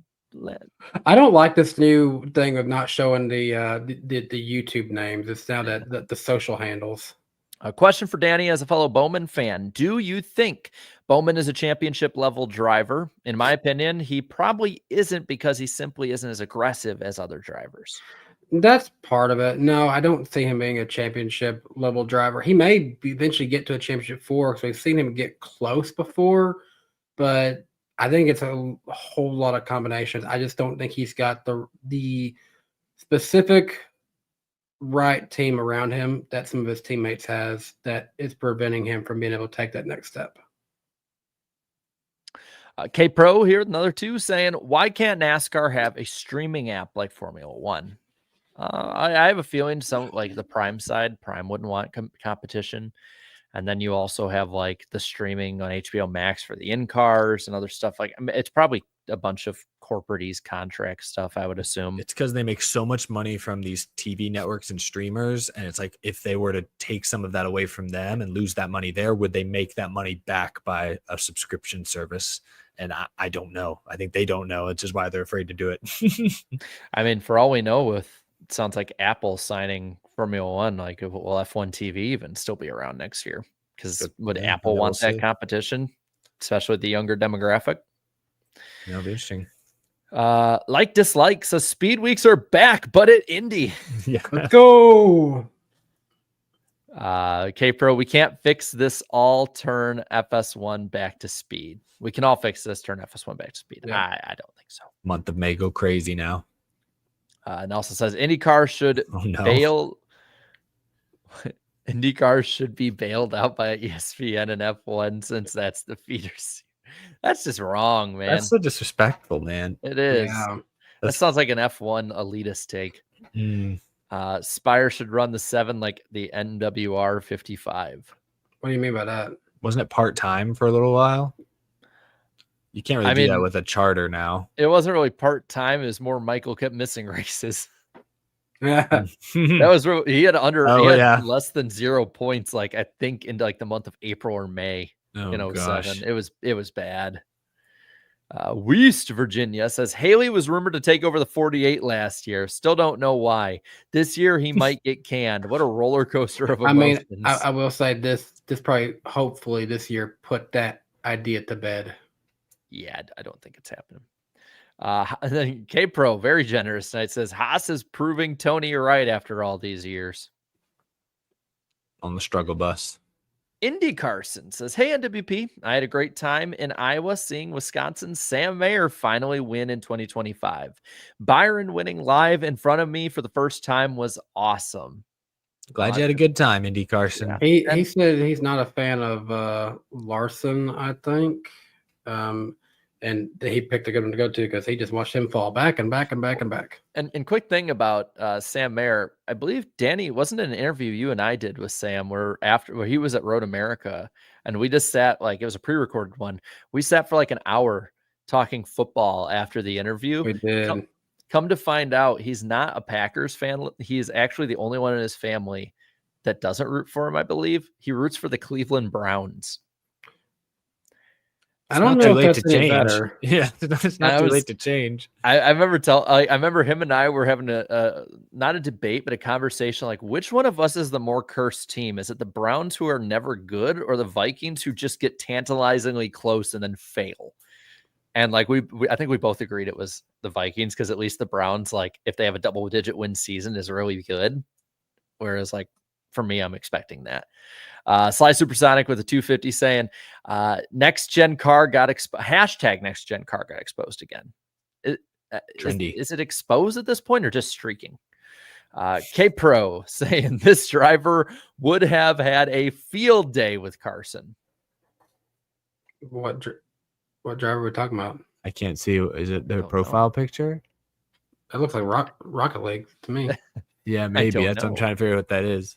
I don't know, Margo. Sorry. Thank you, David Bell, for the 2.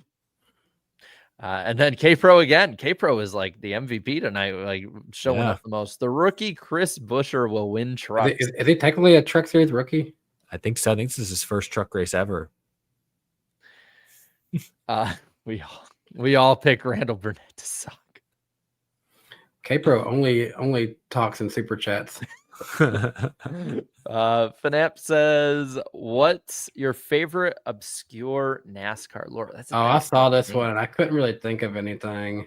I mean, I had the statistic this week that I put out there that Dale Earnhardt Jr. has like a ton more lead lap finishes than his dad. And what was funny is like everyone was giving me a bunch of hate and like people were like, this is so stupid. Even Dale would tell you were stupid. And right like 10 minutes after that happened, I get a notification on my phone. Dale Earnhardt Jr. has liked your X post. And I was like, ha, I was right.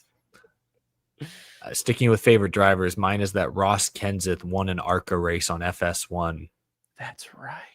Ross Damn. Kenseth. Okay, I got something obscure. Paul Blart Mall Cop once was the pace car very briefly on his Segway at the 2009 rendition of I can't remember the name of that race that Joe Logano won it. They did it out in Irwindale, I think. I'm struggling to remember what that race is called now. But yeah, Paul Blart Mall Cop on a Segway was once the pace car for a K&N race. Have you seen those shorts? Like it's on Instagram and YouTube shorts and everything. And it says like, you know, being a kid in the 2000s was awesome. And it starts out with Kevin James doing the gentleman start, you know, and he goes through that and it plays like Linkin Park. And there's all these things like Tony Hawk and other things from the 2000s. There's like a ton of NASCAR in that clip. And it's just all these people being like, I remember every single bit of this and blah, blah, blah, like that. And I think and it wasn't just like early 2000s. It was like there was Dale Jr. in 01, but then there was like Jimmy Johnson winning the championship in 09. So it's like, damn, NASCAR's part of like 2000s kids lore. And then like Talladega Nights came out. No, I'm just kidding. And everything changed when Will Ferrell attacked. Just Alex it was the 2009 Toyota All-Star Showdown. That's what it was. Nice. Alex left with the 20 years saying, part of the reason Watkins Glen is my favorite track is because it was the first NASCAR race I ever went to in 06. My family and I decided to go day of the race because my dad noticed I felt down about not being there. Well, I love that. That's awesome. nice. That's really cool. Good stuff. Cryptoplasty saying, I'll be at the race Sunday. I live near the track and go every year. Hope to see you guys there one day. We'll definitely try to go there one day. It's just not on the schedule right now. Yeah, same. Yeah. Blue Jimmy for the 5 years saying, I haven't gone to a NASCAR road course race in all of my years of attending races. That finally changes this weekend. Perfect escape from the Mets. Yeah, I need to escape the Cubs at this point too, because they're looking like trash. Make sure that you have some comfortable tennis shoes and just be prepared to walk around and take in as many views as you possibly can. At least if Watkins Glen is anything like the other road courses I've been to. Skip was great for 90s. What, Sea Boys? Cowboys. Yeah. Cowboys. Oh, okay. Skip Bayless. The only reason And I know Last anything Name about Bulls. Skip is because just like my wife, he is a diehard Cowboys and Oklahoma Sooners fan. So we like to Skip. laugh at Skip's tweets on college football Saturdays. And he's also the biggest Shador Sanders supporter there is. Skip. Nick saying, I had a nightmare a couple nights ago where Fox covered the second half of the season. It was pretty frightening. I mean, I think I told that story when I had my daughter watching the truck race. They went to commercial after she was like invested in watching the trucks and started crying. It was like Fox makes newborn babies cry. Why am I just imagining that guy's nightmare with Mike Joy and Jamie Little with devil horns and fire behind him just laughing. And he's going to the line, and that's it. That's the call of the Daytona 500. it's Joey Logano. Mafire says, what's your favorite Jeff Gordon and Jimmy win? For me, Jeff Gordon definitely has to be the one I was at, his last win at the one at Martinsville. That's a good one. Jimmy, damn, man. That's the thing. I didn't appreciate Jimmy because he won so goddamn much. I guess my favorite Jimmy win is 2017 Bristol, because that's the only time I ever saw him win in person. See, I never saw him win in person. That's the crazy thing, because I went to so many races through the years. So it's hard for me to actually. And also, looking back on it, 2017 Bristol, that was almost one of his last wins ever. So it's pretty cool I was there for that one. 2011 Aaron's 499.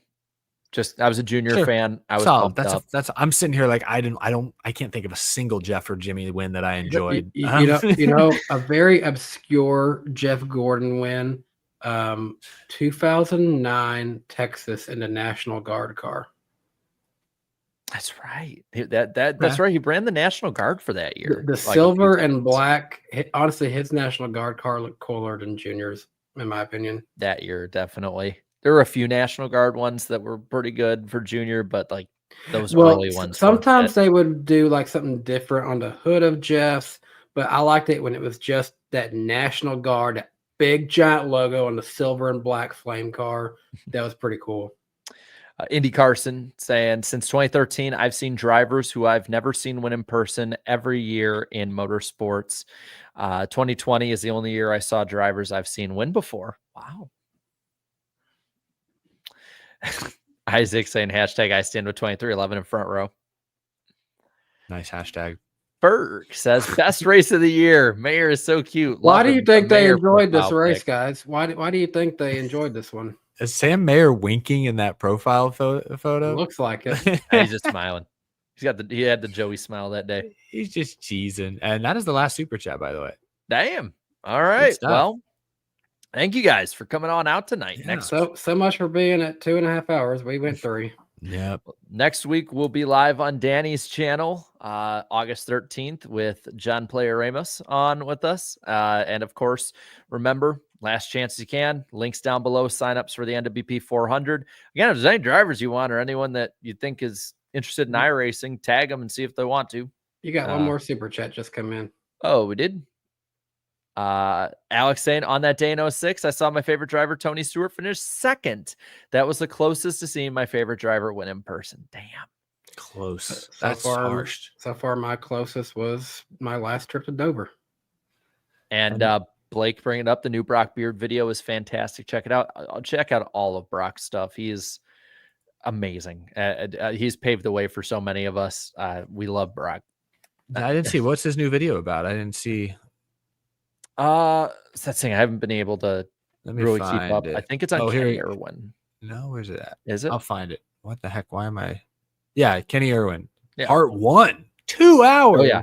He's you know Brock's gonna pack that thing full of information, and it's gonna be worth every second. Good stuff.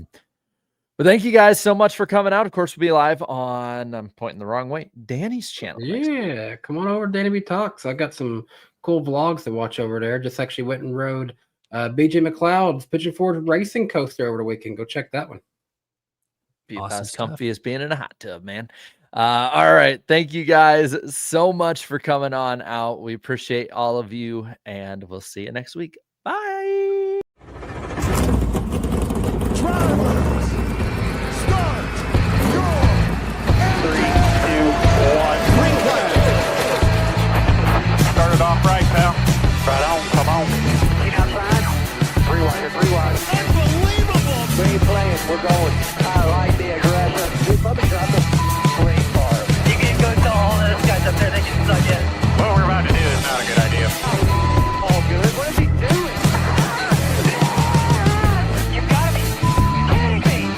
Half the pack is flying apart. It's so nice to See you at the line. Oh, pack of cars come piling in as well. Jump. Come in the line. Hello. Come back, caught him. That was incredible.